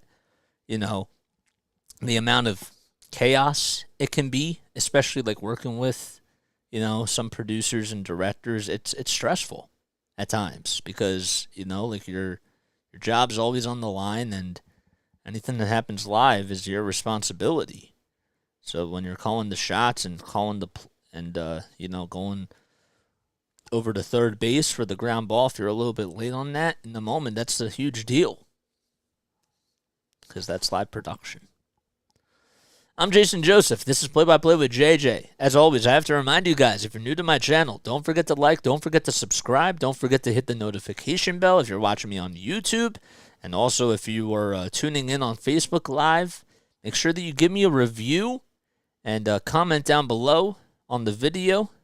Let me know what your thoughts are on these casts, and head on over to my YouTube page and follow me on all the other social media platforms. They are listed in the description down below. So if you'd like to follow me on Facebook, TikTok, and all the social medias, feel free to do so. All right. Here we go. Thank you. Thank you. It means a lot. What else do we got going on? Oh my gosh, look at the Philly fanatic. What's he wearing a red suit for? I don't know. Here's Zack Wheeler back out there on the bump, and the first pitch is taken on the outside corner for a strike. And to lead things off here in the top of the sixth, it'll be TJ Friedl. The 0-1 pitch to TJ. Inside and low for a ball. Zack Wheeler has been, he was cruising along and then got into a little bit of trouble back in the top of the fifth inning, but got his way out of a jam. The 1-1 pitch, swing and a miss on a curveball. That was inside and low. A very well-placed curveball, and TJ Friedl was fooled. He's 0 for 2 on the day. He's been hitting the ball very well for the Reds, and that's one of the reasons why he's batting in the top part of the order. 1 ball, 2 strikes. Wheeler gets the signs from Real Muto. And the pitch. Outside by just a little tad. A fastball at 95, and the count is even at 2-2. There's Andrew Bellotti warming up in the bullpen for the Phillies in case Wheeler gets into any more trouble. The 2-2 pitch, swinging a line drive that'll split the gap into right center field. Marsh tries to field it on a hop, and he gets to it. And throwing over to second base to get in with a diving double as it was thrown over to Bryson Stott is TJ Friedl. And that most likely might do it for Zack Wheeler. Brandon Marsh did a good job at getting in front of it, but TJ Friedl with his speed was hustling down the first base line and dove right into second base. I thought that it was going to go all the way towards the right center field wall. If it did, that would have been a triple, at least. So Friedl gets aboard for the first time this afternoon, and we were still out there on the bump. He'll face Jake Fraley. Probably think that maybe this will be his last batter. The tying run's over at second. Fraley misses the first pitch on a swing and a miss for a strike. And here's the 0-1 pitch. That time he fouls it off back to the screen behind home plate. Actually hit the net and the screen. 87 pitches on the afternoon for Zack Wheeler. He's ahead in the count 0-2, but he gave up a leadoff double to TJ Friedl. And the 0-2 pitch to Fraley. He lines that one foul towards the left field side and stays alive with the fastball. Stevenson awaits on deck. He's batting cleanup for the Reds behind the plate today. First, we got to get to Fraley, though. The 0-2 pitch to Fraley. He grounds that one over to first, playing it on the hop. And taking it right over to the bag for the Phillies is Cody Clemens, but going over to third base and advancing on the ground ball is TJ Friedl. So there's one out in the top of the sixth inning. The tying run is now over at third. And Tyler Stevenson will come up to bat. So Thompson still sticking with Zack Wheeler as he'll face Tyler Stevenson. See if we can try to get out of this. The first pitch is up high and on the outside corner for a strike. On the higher third of the strike zone. Reds coming into today, they're 3-2. They split the series against the Chicago Cubs and won their first series of the season. The 0-1 pitch is down low and outside for another ball.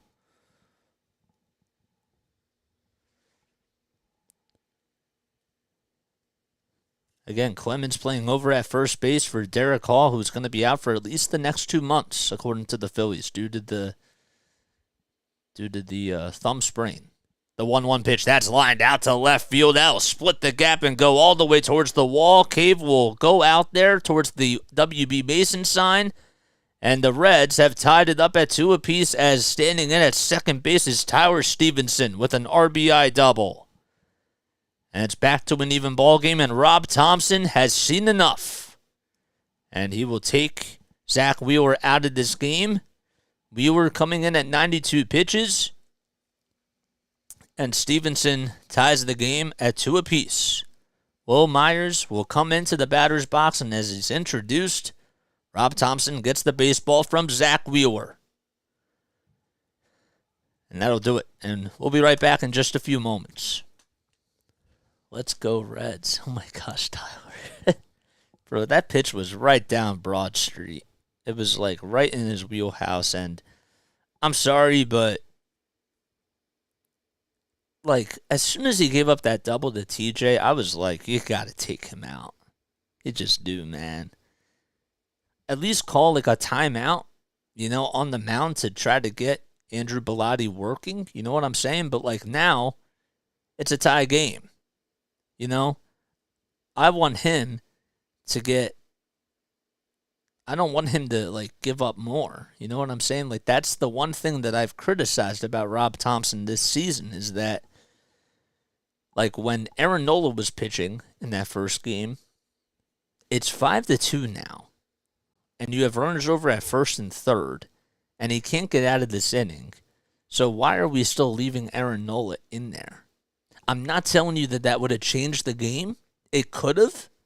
But as a manager, I could see, well, I'm not a manager, but I could see with my own 2 eyes that this was going to be a recipe for disaster, and it was. I didn't expect a 3-run home run, but I knew it was going to be an extra base hit. Same thing with this.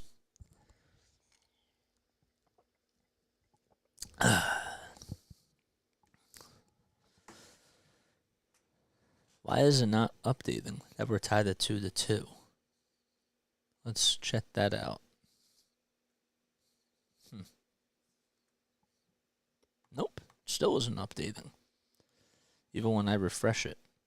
Here comes Andrew Bellotti into the bullpen for the Phillies. So Zack Wheeler's day is done. He gave up 2 runs on 5 hits. The runner over at second is still his responsibility. Tyler Stevenson got on with an RBI double to tie the game up. The Phillies went ahead in the bottom of the 5th, and the Reds have tied it back in the top of the 6th inning.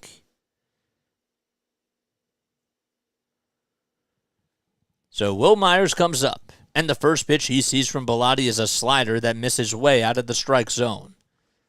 Bellotti this season in 4 games has a 1-0 record. He's went 3 2/3 of an inning. He also has 4 strikeouts and 1 walk issued this season. Stevenson is over at second, and the 1-0 pitch. Swing and a miss on a slider on the outside part of the strike zone by Will Myers. What's he wearing on his neck? Is that like a cooling pad or something? It looks like a black cooling pad on his neck. The 1-1 pitch to Will. He does not get the call. JT actually bobbled it as soon as he was trying to gather the baseball, and luckily it didn't go that far away. So Bellotti does not get the call. It looked like it was on the outside corner, but according to Sean Barber, it was not, and now it's a 2-1 count to Will Myers. Bellotti looks back at Stevenson over at second, and the 2-1 pitch. It's popped up towards the infield. It'll be in fair territory towards the first base side. Now it hooks foul, but getting underneath it to make the catch is Cody Clemens, right towards the first base line for out number 2. So Will Myers will now be 0 for 4 on the day, as he has struck out, or 0 for 3, struck out twice, and he just fouled out to first base. Jason Vossler steps in to the batter's box, batting on the left side. He's 0 for 2 on the day. Stevenson over at second, and the first pitch to Vossler is outside and high.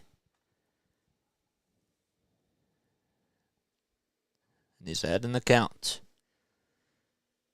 Vosler struck out in the second and popped out to third in the fifth. The 1-0 pitch. Down low and inside for ball 2.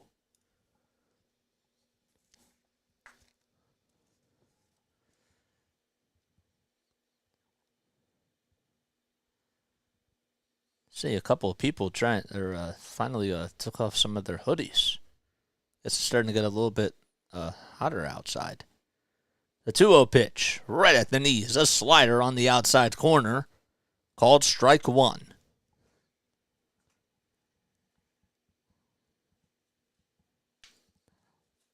Stevenson tied the game back on an RBI double. He's over at second. The 2-1 pitch, swing and a miss on the high cheese fastball.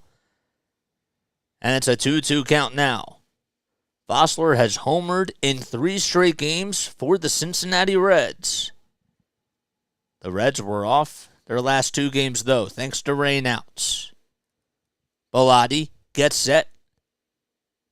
2 seconds left on the pitch clock, and the delivery. It's downstairs and inside for another ball. And that'll make the count full at 3-2. Steer waits on deck. He got on with a double in his last at-bat in the 5th inning. Stevenson still over at second. Bellotti gets set, winds up and delivers the payoff pitch. Swing and a line drive that hooks foul, thankfully, towards the right field side.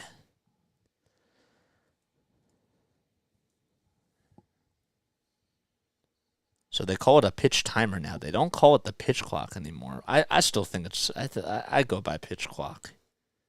What do you guys go by? Let me know in the comments down below. Do you go by pitch clock or pitch timer? 3 balls, 2 strikes, and the 3-2 pitch. Inside and high for ball 4. And Vosler gets on with a walk. Bellotti did not get the call. It was really inside. But he thought that maybe he could get a call there, but that'll put runners at first and second.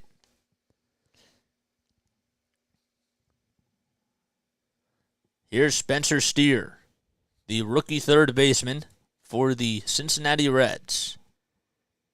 Has 1 home run on the season, and he's 1 for 2 on the day. Steer takes the first pitch on the inside corner, and another controversial call by the home plate umpire, as according to StatCast, that was well off the plate.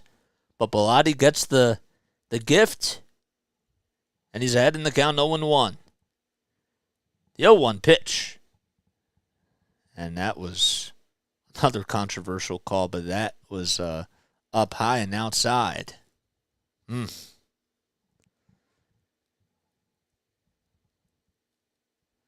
Stevenson over at second, and over at first is Vosler.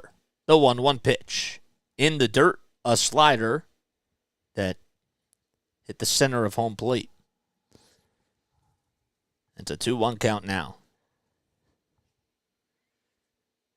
See some people eating some ice cream outside on this cool, breezy day. The 2-1 pitch. Outside and low for ball 3. So 3 straight sliders in a row by Andrew Bellotti. And he missed all 3 of them.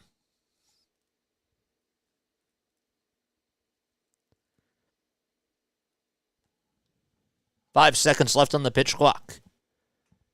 The 3-1 pitch. And that was another slider that landed on the inside corner, and Steer took it all the way for a strike. It's a 2-2 ball game here in the top of the 6th. We have runners over at first and second. The Phillies playing in their home opener and starting off game 1 of this 3-game set against the Cincinnati Reds. 3 balls, 2 strikes to Steer, and the payoff pitch. Swing and a foul tip into the glove for strike 3. And Bellotti works his way out of a jam, and we go to the bottom of the 6th inning. The Phillies still tied at 2-2, thanks to an RBI double by Tyler Stevenson. That was a clutch pitch. He went again with the slider, but that time it had a lot of movement, and it was actually on the upper third part of the inside of the strike zone. I thought maybe it was going to tail a little bit high, but it stayed in. Round of applause for Andrew Bellotti. He's been very good this season for the Phillies so far. Don't want to jinx it, but he's been coming up strong. Ooh, see, we got another subscriber. Thank you. Thank you so much. I appreciate it. I seriously do. Denzel P. Thank you, Denzel. See, it doesn't give me like all the subscribers. It doesn't give me like all these names. But Denzel, I really appreciate you subscribing to the channel. I gotta start giving some people shout outs now whenever you subscribe. I mean, eventually, like if it becomes a lot, then I might not get to all of them. But once I see them on my notifications, I will definitely give you a shout out for sure. Denzel, you're the man. And whoever just subscribed today, you're the man too. Or the woman. Or the person. What else do we got going on here? How many people we got streaming on YouTube? We got 23 people. Wow, that's impressive. That's pretty good. 6 likes too. Wow. Awesome stuff. Awesome stuff.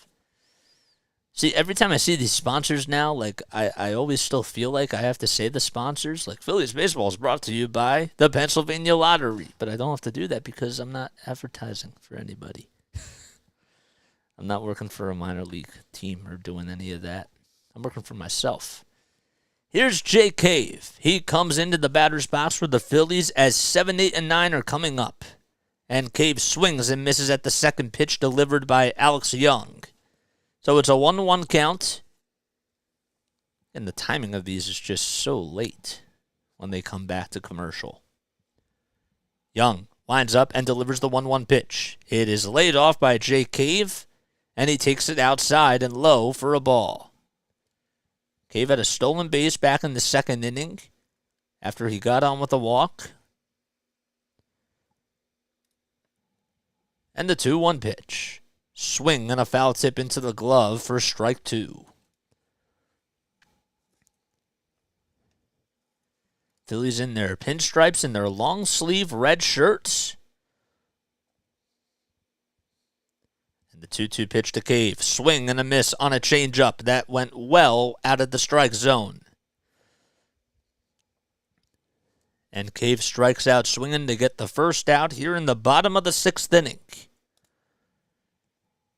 It just dipped right below the plate. Or right below the strike zone.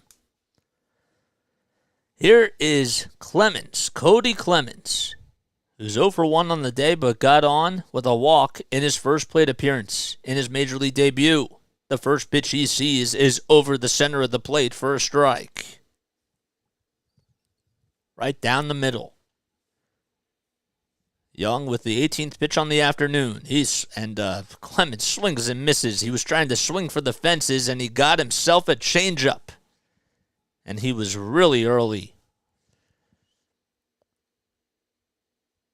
Clemens with the 0-2 pitch. That time it was the same pitch, but it's cooked foul towards the first base side. It was a little dribbler, and he fouled it off. I tell you, Young's changeups have been having a lot of movement, to say the least. No balls, 2 strikes to Clemens, and the 0-2 pitch, swing and a miss. Another curveball.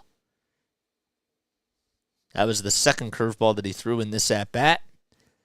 And back-to-back strikeouts issued by Wood, or by Young. I was thinking of Alex Wood for a second. My mistake. So Alex Young strikes out 2 batters in a row to start off the bottom of the 6th. Then here comes Brandon Marsh.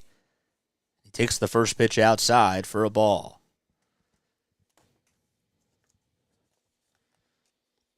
Brandon Marsh, remember, he had the error back in the second game to start the game off, and then caught sleeping over at third base. And even though he didn't have a good game then, as he takes the next pitch outside and low for ball 2, he did bounce back in the next game, where the Phillies ended up winning 4-2 against the Yankees, and he had a big home run. The 2-0 pitch to Marsh. Swing and a miss on a sinker. It looked more like a changeup to me.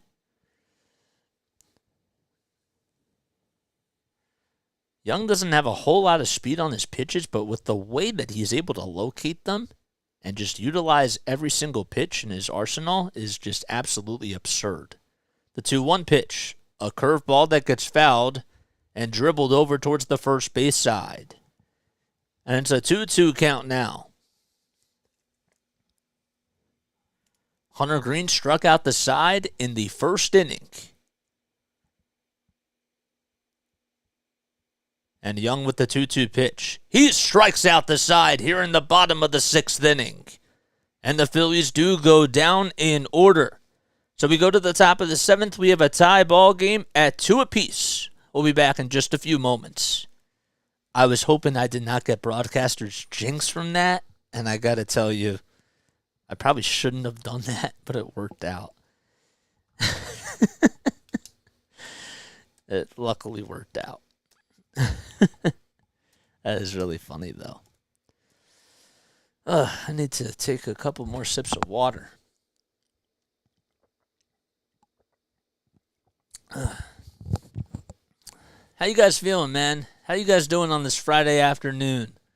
I think it was actually kind of a blessing in disguise that we didn't have the game yesterday because of the rain, because I've always been curious as to why Major League Baseball, to start the season, they have games where they take Fridays off, and I'm sorry, but a lot of your fans, people that are in school, elementary school, and work 9 to 5s, they come home early and want to watch the game. You know what I'm saying?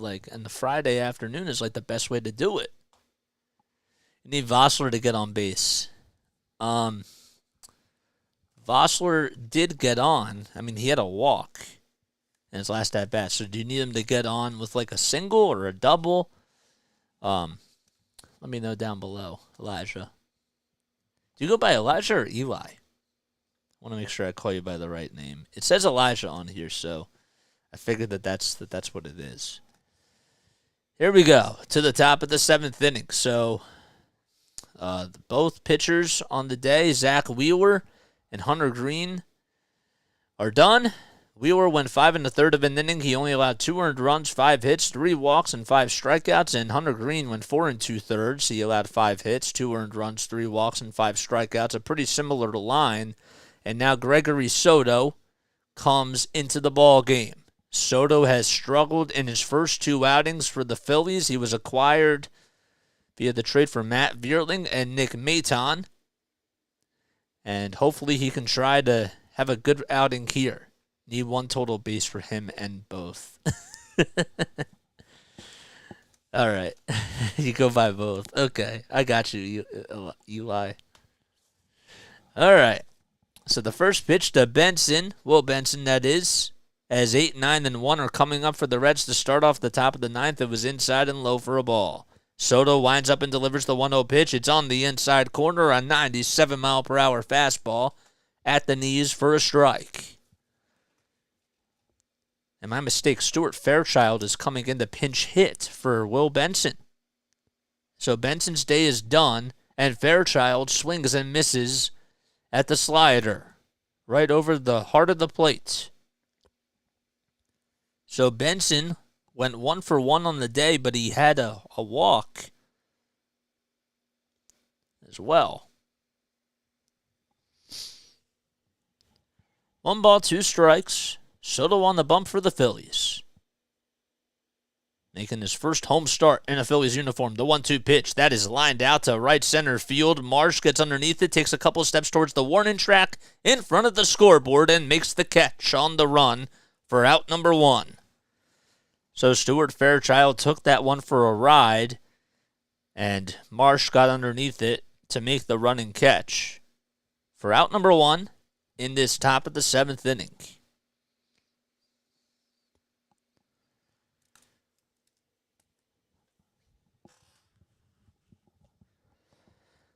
We're still tied up at 2 apiece in Game 1 of this home opener for the Phillies. Top of the 7th we go. The first pitch to Barrero is on the inside corner. Called strike on a 97-mile-per-hour fastball.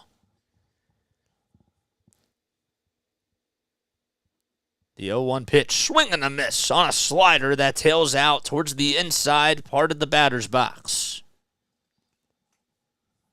And it's 0-2. Maybe Soto could try to throw something like that again here. The 0-2 pitch, swing, and that time that is lifted out to shallow left center field. Coming in to make the catch is Marsh, and he makes the sliding catch. How about the defense by Brandon Marsh? I thought maybe it was going to drop in for a base hit, and Marsh said no. What a beautiful catch by Brandon Marsh. And he helped out Soto there on the beautiful defensive play of the game. Just a little flared hit out to left center field. Marsh comes running in and makes the sliding catch for out number 2. Had to put the glove backhanded as well. So there's 2 outs and nobody on in the top of the 7th inning.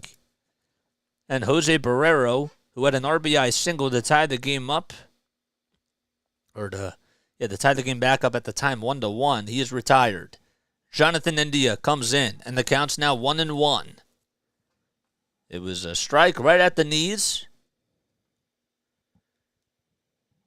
And 8 seconds left on the pitch clock. The 1-1 pitch on the outside corner, called strike 2. The slider had some beautiful movement on the upper half of the plate.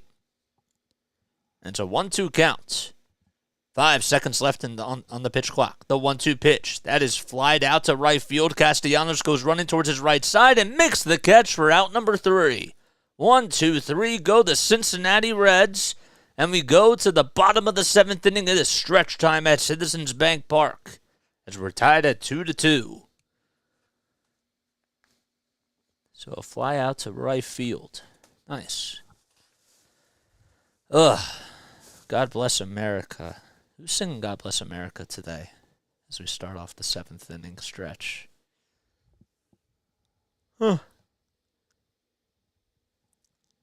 Sergeant Melissa Lackor. All right, we're going to stretch here on Play-by-Play with JJ. We're not going to send Take Me Out to the ball game, though. We just hit 160. Thank you. I appreciate it. Did I get a notification as to who it was? I did not. So I apologize that I did not get your notification on who you were. If you want to comment down below who you are, I'll give you a shout out for sure. Absolutely. I'm going to take a very quick step off. I need to stretch, and I'll be right back in just a few moments. Don't go anywhere. Do not change that channel. We'll be right back.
Alrighty. Oh boy, here we go. Oh, another subscriber. Thank you.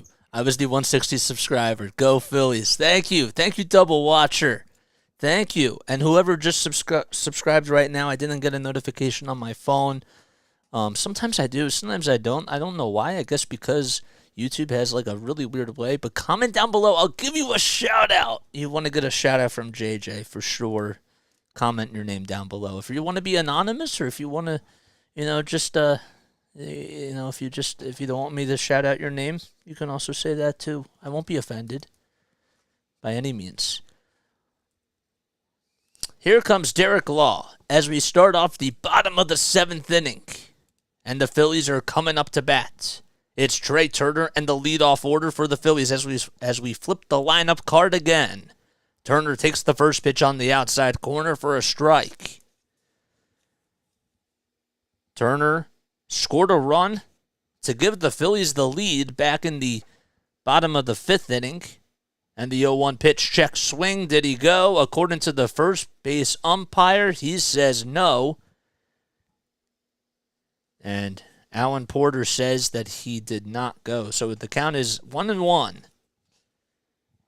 Turner, with 5 seconds left on the pitch clock, it's Derek Law pitching. And the 1-1 pitch, swing and a miss on a cutter that was well out of the strike zone on the outside part of the batter's box. 8 seconds left on the pitch clock. Derek Law, we'll get to his stats in just a little bit, but the 1-2 pitch. Oh, that was on the outside corner, but according to the home plate umpire, they said it was just a little bit low. So Turner stays alive in the count at 2-2. Stevenson with the signs in the 2-2 pitch to Law. That's grounded back up the middle for a base hit. And Trey Turner gets on with a leadoff single to start off the bottom of the 7th inning. A ground ball that shot right up the middle, and Trey Turner is now 2 for 4 on the day.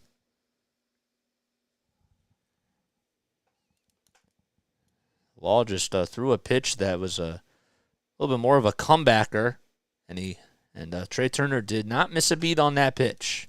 Bryce Harper shouting in the dugout, "That's how you do it, young fella." And here comes Kyle Schwarber. The first pitch is outside for a ball.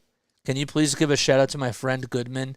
We threw money on the Phillies, and oh wait, let me see the full comment. Let me do it after this pitch. 1 ball, no strikes. Law winds up and delivers the 1-0 pitch. And Schwarber does not bite. Thought about going as the pitch was well up high for ball 2. And we can't watch the game, so we're watching through you. I got you, man. I got you. Shout out to Goodman. Shout out to Goodman. The 2-0 pitch.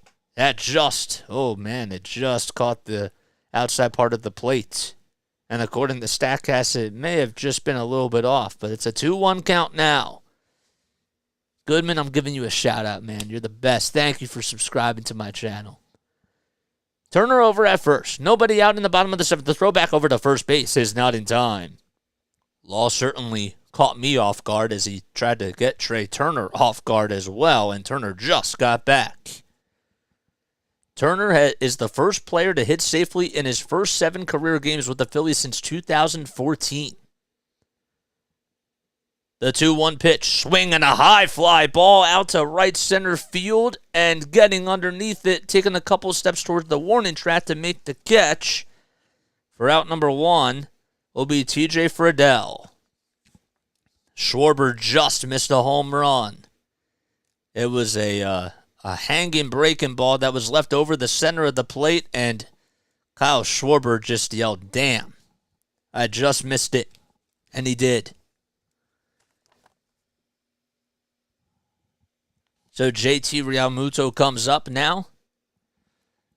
He's 1 for 3. He's singled back in the 3rd inning. Turner's still over at first.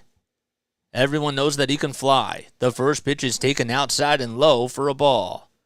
Jose Alvarado warming up in the bullpen for the Phillies, as he most likely will come out to pitch the 8th inning, regardless of whether or not it's a tie game. 1 ball, no strikes. Turner takes the lead off at first. The 1-0 pitch. Check swing It was outside for ball 2. They don't even appeal to see if it was a swing or not. A cutter that was well outside again. 42,000 fans at Citizens Bank Park. The infield playing JT the pull, the 2-0 pitch. A cutter that JT swings and tries to swing for the fences at, then he misses it by a mile. So that makes it now 2 balls and 1 strike. Jonathan India has both of his feet on the infield grass towards the outfield, or on the infield dirt. 1 foot was just on the outfield grass, and the throw back over to first base is not in time by Derek Law. So that keeps Turner in check. JT's 1 for 3 on the day. Go ahead run over at first. JT takes the next pitch on the outside corner. The cutter goes right at the knees on the outside corner, and Realmuto nodding his head in frustration towards the home plate umpire. So it's a 2-2 count. Law gets set, winds up and delivers the 2-2 pitch. Outside and low, and JT just held his swing. Ball certainly had good movement on it. And it's a full count now. Castellanos waits on deck. Law with the payoff pitch to JT. JT lines that one out to deep left center field, and that is way out of here. A 2-run home run by JT Realmuto, and the Phillies take the 4-2 lead in the bottom of the 7th inning. Oh my goodness. Another hanging breaking ball, and JT Realmuto put all barrel on that one. And the fans at Citizens Bank Park are standing up, and the Philly fanatic is going crazy. That is just incredible. The extension of the bat that he got on that is absolutely ridiculous. And he hit that one right towards, it was right in front of the P.J. Wellahan's gate that was right over there. It wasn't towards the sign, but it was almost went beyond that little fence that's towards the back row. So here's Castellanos. It's no balls, 1 strike to him. And Castellanos takes the next pitch up high and inside for a ball. So Derek Law just gave up a 2-run home run to JT Realmuto. Trey Turner comes in to score. And here's Castellanos, the 1-1 pitch, outside and low for ball 2. Castellanos got on with 2 walks today. He had the first hit of the game back in the 3rd inning, and Castellanos tries to swing for the fences on that pitch, and he misses the fastball. So it's a 2-2 count. The Phillies have taken a 4-2 lead on a 2-run home run by JT Realmuto. And here's the 2-2 pitch by Law. Outside and low, not by much. And I'm surprised that Nick Castellanos did not chase after that pitch. So it makes it a 3-2 count. And the payoff pitch. Outside and low again, and Castellanos gets aboard with a walk. 1 out, and Castellanos has gotten on base for the 3rd time in this ball game. And Stevenson will go out there to talk to Derek Law to try to settle him down. Law, now 32 years old, from Pittsburgh, Pennsylvania, playing back home in his home state, or pitching back home, I should say, in this outing for Cincinnati. Stands at 6'3", weighs 225 pounds, and he's not even the tallest pitcher on this team. When you look at Alex Young is 6'3", but the tallest pitcher is Nick Lodolo. So Castellanos gets on with a walk, and now we have a pitching change, I believe. Yes, we do. And that'll be the end of the day for Derek Law. And Castellanos will also sub out as well. Get you a name on who's pinch running for him in just a few moments. Wow. Good job, Phillies. JT just hit a bomb out to left center field.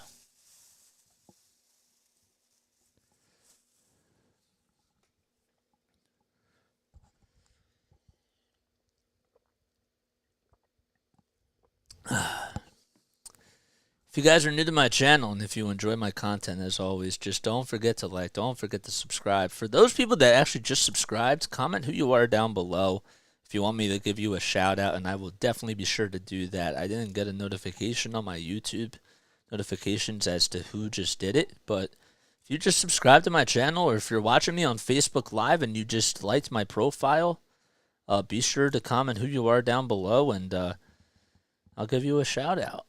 Get a shout out from JJ.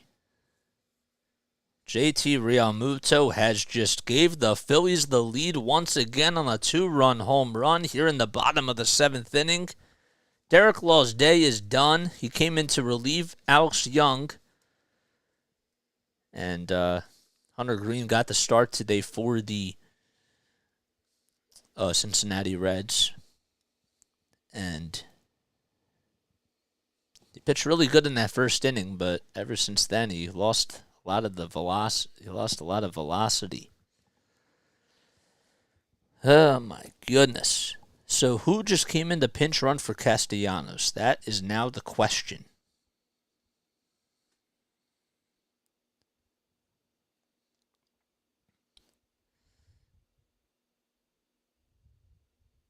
Oh, it looked like Castellanos was going back to the dugout, I guess because that he knew that there was a pitch and change or something. I don't know, but he's not there. So here's Raver Sam. Let me see really quickly. Raver San Martin. He's pitching for the Cincinnati Reds. He's from Cartagena, Colombia. And his first victim is Bryson Stott. He throws an 89-mile-per-hour sinker at the knees for a strike. So Castellanos will still stay in the ball game. He's over at first base. He got on with a 1-out walk. Stott takes the next pitch outside and low for ball 1. Try to see if I can get you some more stats on San Martin.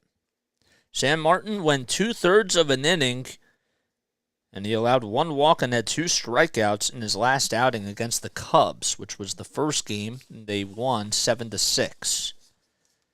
1 ball, 1 strike, and the 1-1 pitch. Swing and a foul ball that ends up hitting Bryson Stott's left knee. But he seems to be okay, and it's now a 1-2 count. There's Bryce Harper standing next to JT Realmuto on the bench, sharing some love with each other. Stevenson is going to stretch out here. I wonder if the ball got a piece of him too behind the plate. And Sean Barber says that we're okay to resume playing, and they do. San Martin ahead in the count 1-2. He throws back over to first base, and Castellanos is not going anywhere. So the Phillies have just taken the lead on a 2-run home run by JT Realmuto. That would score Trey Turner. That's the second time that he's come home today. The 1-2 pitch to Stott. He lays off the slider that was way outside. Sam Martin tried to get him to bite back. The game started off really quickly, and it's slowed up over the last couple of innings. Lots of foul balls. 2 balls, 2 strikes, and the 2-2 pitch. Swinging a ground ball towards the first base side. India fields on the hop, throws over to second. There's 1, and they won't even be able to get Bryson Stott out over at first base. So making the catch over at shortstop was Jose Barrera, and Barrera, as India fielded it cleanly, threw it right over to him with a sidearm throw. Castellanos didn't collide with him or anything, but Barrera just lost his footing a little bit, and he couldn't even get his left hand or his right hand towards the baseball to make the throw. So there's 2 outs. It was a fielder's choice by Bryson Stott, and Alec Bohm comes up for the Phillies. He's 0 for 3 today. but he's hit the ball very sharply. And the first pitch is on the outside corner for a strike. San Martin with the 0-1 pitch. In the dirt and inside, a changeup. That evens the count at 1-1.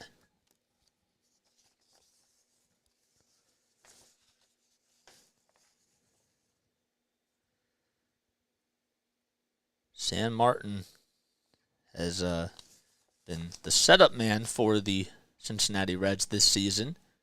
The 1-1 pitch. Bohm takes it down low again. That time he threw a changeup. That was the first time he's thrown that today.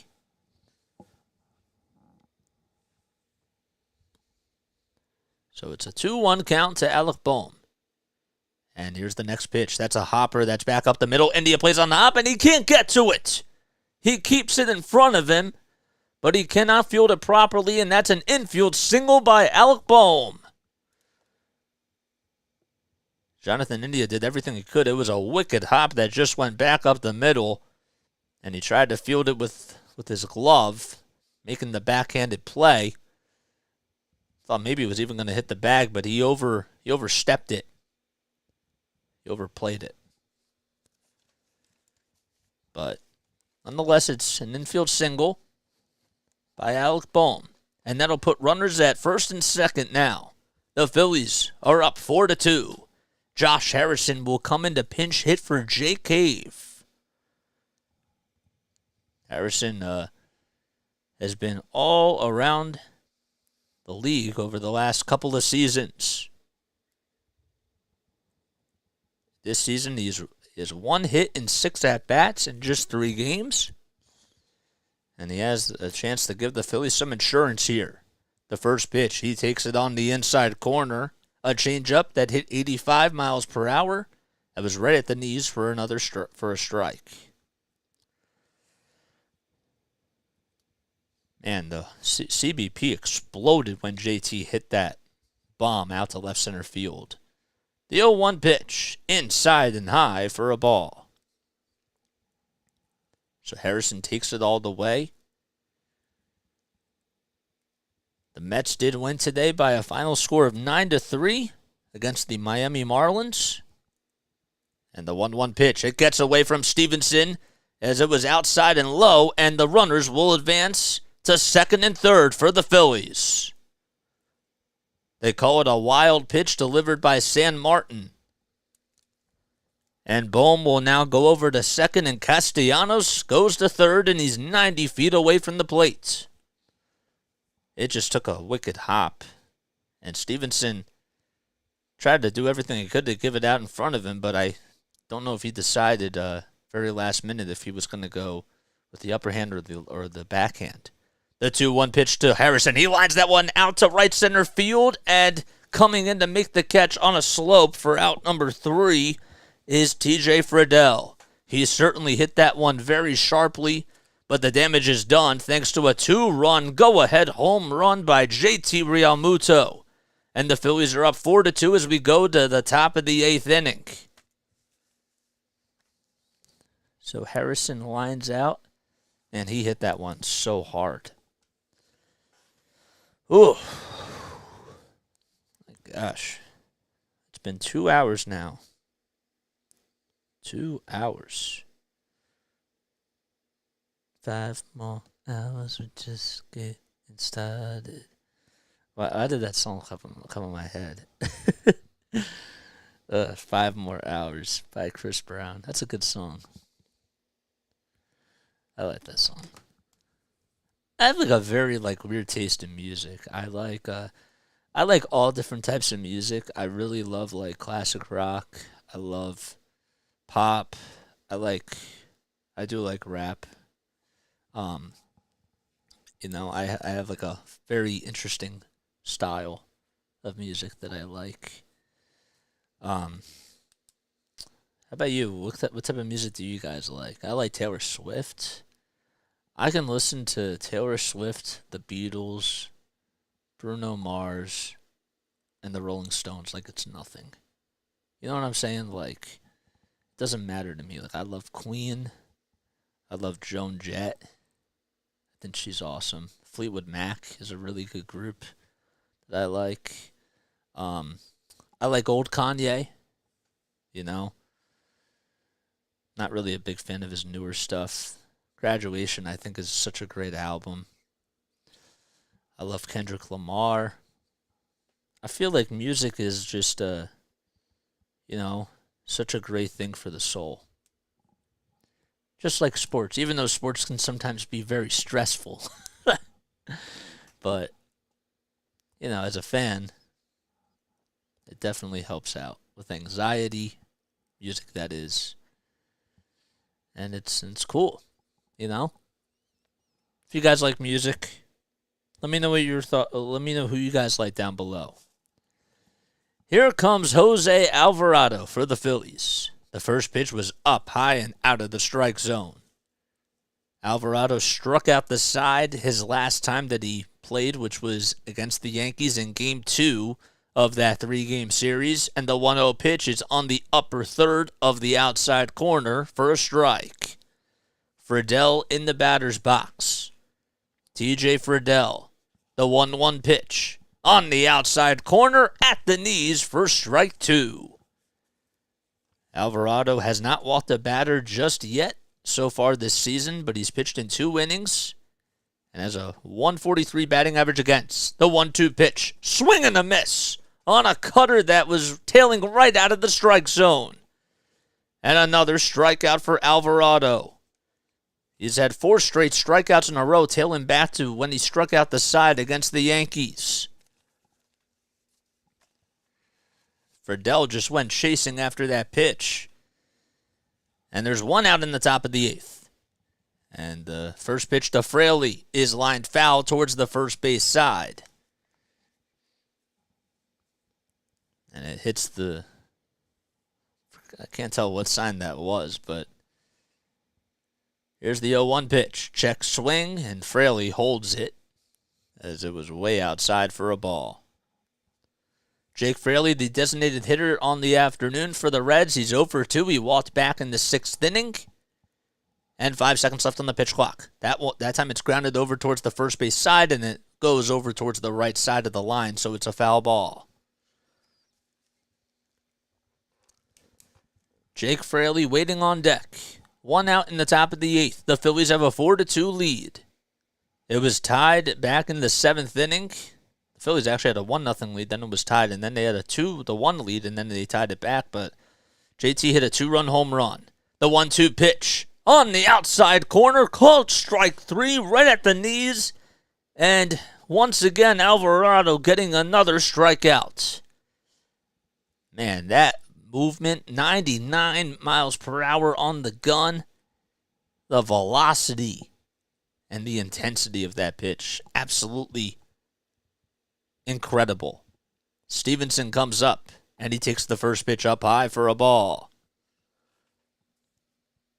So Friedel and Fraley strike out to start off the top of the 8th inning. Reds down to their last 4 outs. The 1-0 pitch on the inside corner, a cutter at 92. And it's Tyler Stevenson who comes up for the Cincinnati Reds. He's walked and doubled today. The 1-1 pitch is inside, not by much. And it's a 2-1 count now. After the game, we will be going on for the Sixers game later tonight, so make sure that you tune into that. That'll be at 7:30. The 2-1 pitch up high, and Stevenson does not go after the fastball, which was at 98 miles per hour.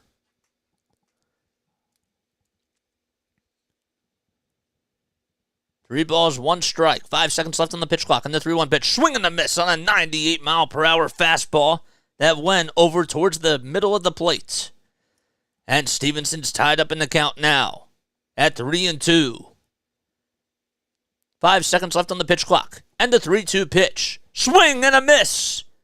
Jose Alvarado strikes out the side in the top of the 8th inning, and we go to the bottom of the 8th.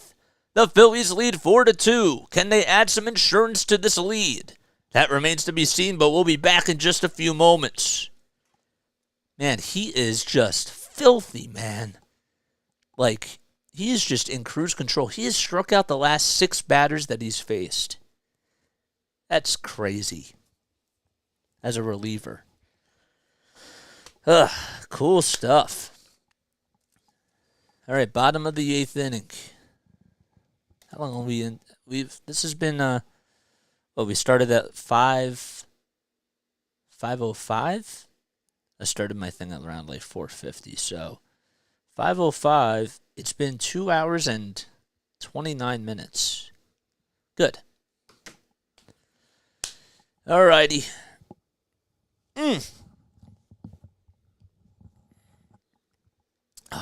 Nice stuff.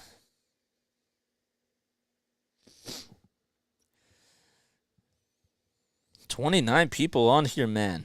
On YouTube. That's so sick, man. Thank you all so much for tuning in. My name is Jason Joseph. This is Play by Play with JJ. If you're new to my channel, don't forget to like. Don't forget to subscribe. We do all Phillies games. We do, we try to do as many Phillies games as we can. It's going to be a little bit tough, obviously, because we're also doing Sixers too. So when it comes to playoff games, we'll have to try to figure that out.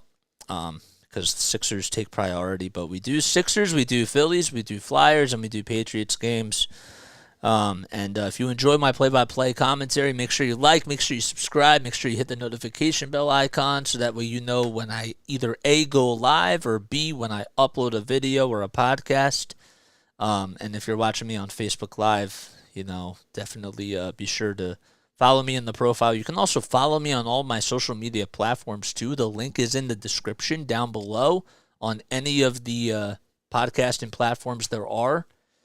So, yeah, man. So, definitely feel free to like and subscribe. Assuming Greene. Thank you. And if you subscribe to my channel, I'll give you a shout out if you comment your name down below because I don't always get the notifications on my phone. Here's Sosa on the first pitch. He lifts that one high and deep to left field. Forget about that one. And the Phillies have extended their lead 5-2. Edmundo Sosa comes in to pinch hit for Cody Clemens. And Rhys Hoskins is laughing in the dugout. And the Phillies now lead 5-2. San Martin still out there on the bump for the Reds. Sosa got an off-speed pitch that was over the dead center part of the plate, and he did not miss that pitch by much. He got a little bit under it, but still was able to get it out in a hurry. Here's Brandon Marsh. The first pitch he sees is down low and outside. Man, that was crazy. 1 ball, no strikes to Marsh. Marsh lines that one over towards the first base side. The underhanded throw over to the first base bag is in plenty of time for out number 1. And Jason Vossler made a good throw over to San Martin to make the underhanded throw, and San Martin ended up winning the race to the bag. So Marsh is now 0 for 3 on the day. But remember, he had the RBI bases loaded walk to give the Phillies their first run. As a Reds fan, this hurts in an unexpected way. Oh my gosh. This is what the Phillies do, though, when they're good. You know what I'm saying? Here is Trey Turner. Turner is tied up in the count at 1-1. The first pitch was on the inside corner, and the next pitch was down low and inside for a ball. Sam Martin winds up and delivers the 1-1 pitch in the dirt for ball 2. A changeup at 84 miles per hour. It ticks me off because every time they come back, it's just the first pitch. The 2-1 pitch to Turner. He swings and misses at another changeup on the outside corner and could not catch up to it. 1 out in the bottom of the 8th. 8 seconds left on the pitch clock. The 2-2 pitch by San Martin. And Turner goes fishing after another changeup, and he strikes out swinging for the second time today. So the Phillies lead 5-2 thanks to a solo home run in this inning by Edmundo Sosa, who came in to pinch hit. And now there's 2 outs, and here's Kyle Schwarber. Schwarber had an RBI double back in the 5th inning to give the Phillies at the time a 2-1 lead. And Schwarber's first pitch, he lays off outside for a ball. Phillies lead 5-2 against the Reds in their home opener. And Schwarber lines that one foul towards the first base side. And it was grabbed by the ball girl. Just missed the first base coach.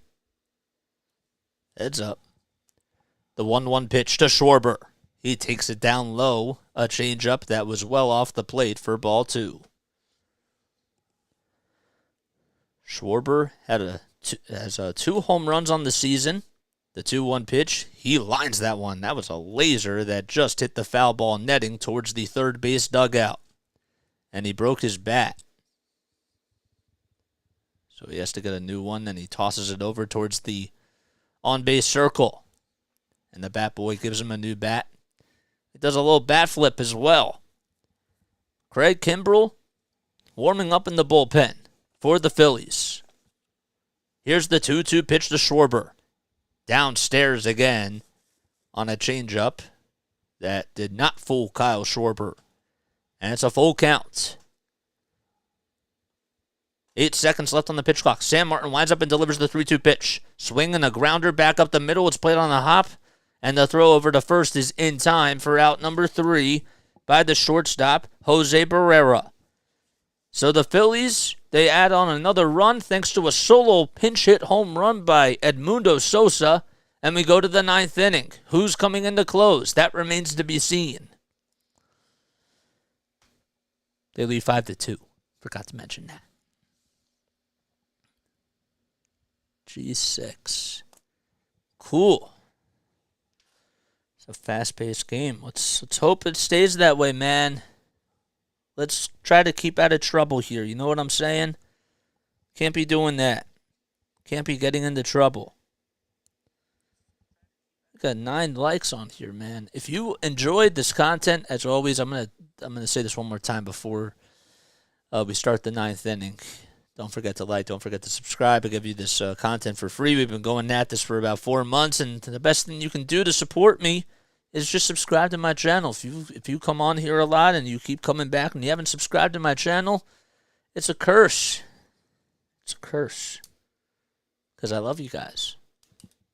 But you should definitely subscribe to Play-by-Play with JJ. We'll also be on for the Sixers game tonight. They start at 7:30 p.m. Eastern Time.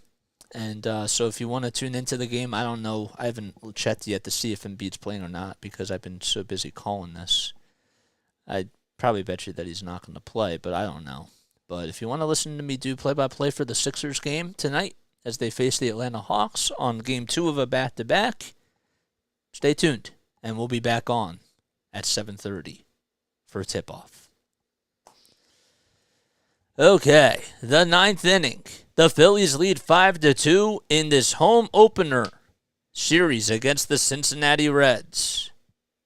Here we go. Top of the 9th inning. So Craig Kimbrell comes into the ball game. They're going to give him another opportunity. He did not do so well in his first outing against the New York Yankees, which was in Game 2. He gave up a solo home run to DJ LeMahieu and then had traffic on the bases, and he was able to get out of it, thankfully. But here we go. Craig Kimbrell comes into the game for the Phillies, going up against his playing with his former opposition. I can't speak today. I cannot speak. Okay, here we go. The first batter he has to face is Will Myers. And the first pitch to Myers, taken at the knees on the outside corner for a strike. The Phillies lead 5-2. This crowd is waiting to erupt here at Citizens Bank Park. No balls, 1 strike. Kimbrell winds up and delivers the 0-1 pitch. It just misses the strike zone. There was a knuckle curve that was right below the knees over the center of the plate, and it's a even count at 1-1. Kimbrell gets the signs from Realmuto, the wind blowing in his face, and the baseball gets out of his hand, and he throws the next pitch, and it's down low and in the dirt for ball 2. Will Myers is 0 for 3 on the day. He is struck out twice and is also fouled out. 2 balls, 1 strike to Myers. And the 2-1 pitch, that is lined out to left field, and it drops right in front of the left fielder for a base hit. And Myers gets on with a leadoff single to start off the 9th inning for the Reds. That was a fastball that was over the middle, and Myers just had it right in his wheelhouse and hit the ball very sharply towards left field. Edmundo Sosa playing over at third. Alec Bohm now transitions over to first base. And Josh Harrison's out there in left field for the Phillies, which is interesting. First pitch to Vossler as he steps into the batter's box is taken at the knees for a strike, a knuckle curve. Myers over at first base. Vossler 0 for 2 on the day, and the 0-1 pitch to Vossler. It's in the dirt. A knuckle curve that misses the strike zone. Vossler has homered in 3 straight games. He's playing over at first base, and he is 0 for 2 on the day, but he has gotten on as he walked in his last plate appearance. The 1-1 pitch by Kimbrel. Swing and a foul ball towards the third base side, and that'll go out of play.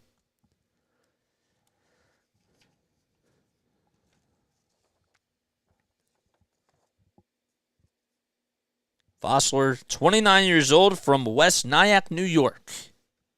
He's behind in the count 1-2. And the pitch. He holds his swing, and JT has to take off the mask and try to keep the ball in front of him, and it got away from him just a little bit, but not too far away where Myers was thinking about going to second. So it's a 2-2 count now. Can't wait for us to speed run 3-1-58. I don't know what that means, but 2 balls, 2 strikes to Vossler. Nobody out in the top of the 9th. Myers over at first. The 2-2 pitch. Swing and a miss. And there is out number 1 to start off the top of the 9th inning. A high fastball delivered by Craig Kimbrel. And Vossler thought he could catch up to it, and he did not. Great pitch by Craig Kimbrel. And 1 out here in the top of the 9th. Here comes Steer, who's playing over at third base. In the first pitch he sees, he takes it for a strike at the knees on a knuckle curve. Coming in at 83 miles per hour. Steer had a double in the 5th and scored a run that would tie the game back up at 2 apiece. The 0-1 pitch to Steer. Swing and a fly ball out to right field, and getting underneath it to make the catch is Castellanos, about 2 steps towards the warning track, and there's out number 2. Steer went the opposite way, and he could not make good contact with that pitch, and now there's 2 away here in the top of the 9th, and fans are standing on their feet at Citizens Bank Park in this home opener against the Cincinnati Reds. Here comes Stuart Fairchild, who came in to pinch hit for Will Benson, and the first pitch, he takes it, and it gets right in between it goes right past JT Realmuto, and now Myers goes over to second base. I was trying to think of another term to say there, but it went right in between his legs, and so now Myers is in scoring position. It's a 1-0 count to Fairchild. Jose Barrero awaits in the on-deck circle and is representing the tying run. The 1-0 pitch, outside and low for ball 2.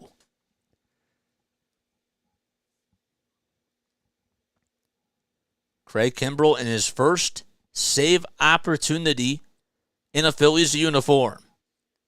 He is behind in the count 2-0 to Fairchild, and the 2-0 pitch. He gets the call. It was a little bit off the plate according to StatCast, but not according to the home plate umpire.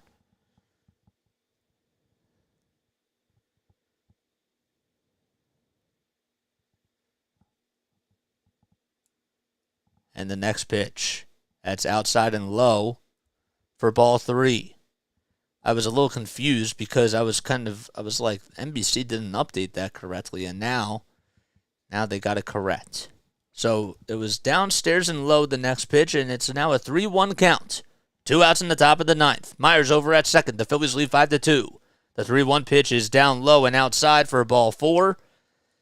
And now the tying run comes up to the plate. And it'll be Jose Barrero. Phillies need to get one more out here.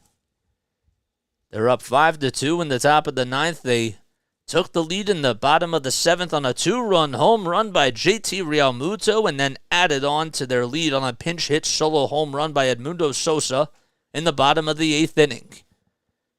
Here's Barrero as he steps into the batter's box on the right side. The first pitch, he grounds it over to shortstop. Turner fields it, throws over to second, and that'll do it.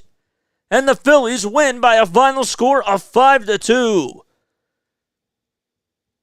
They take game 1 of this home opener series, and they start off strong at home as they're 1-0 on the season at the bank. Great pitch by Craig Kimbrell.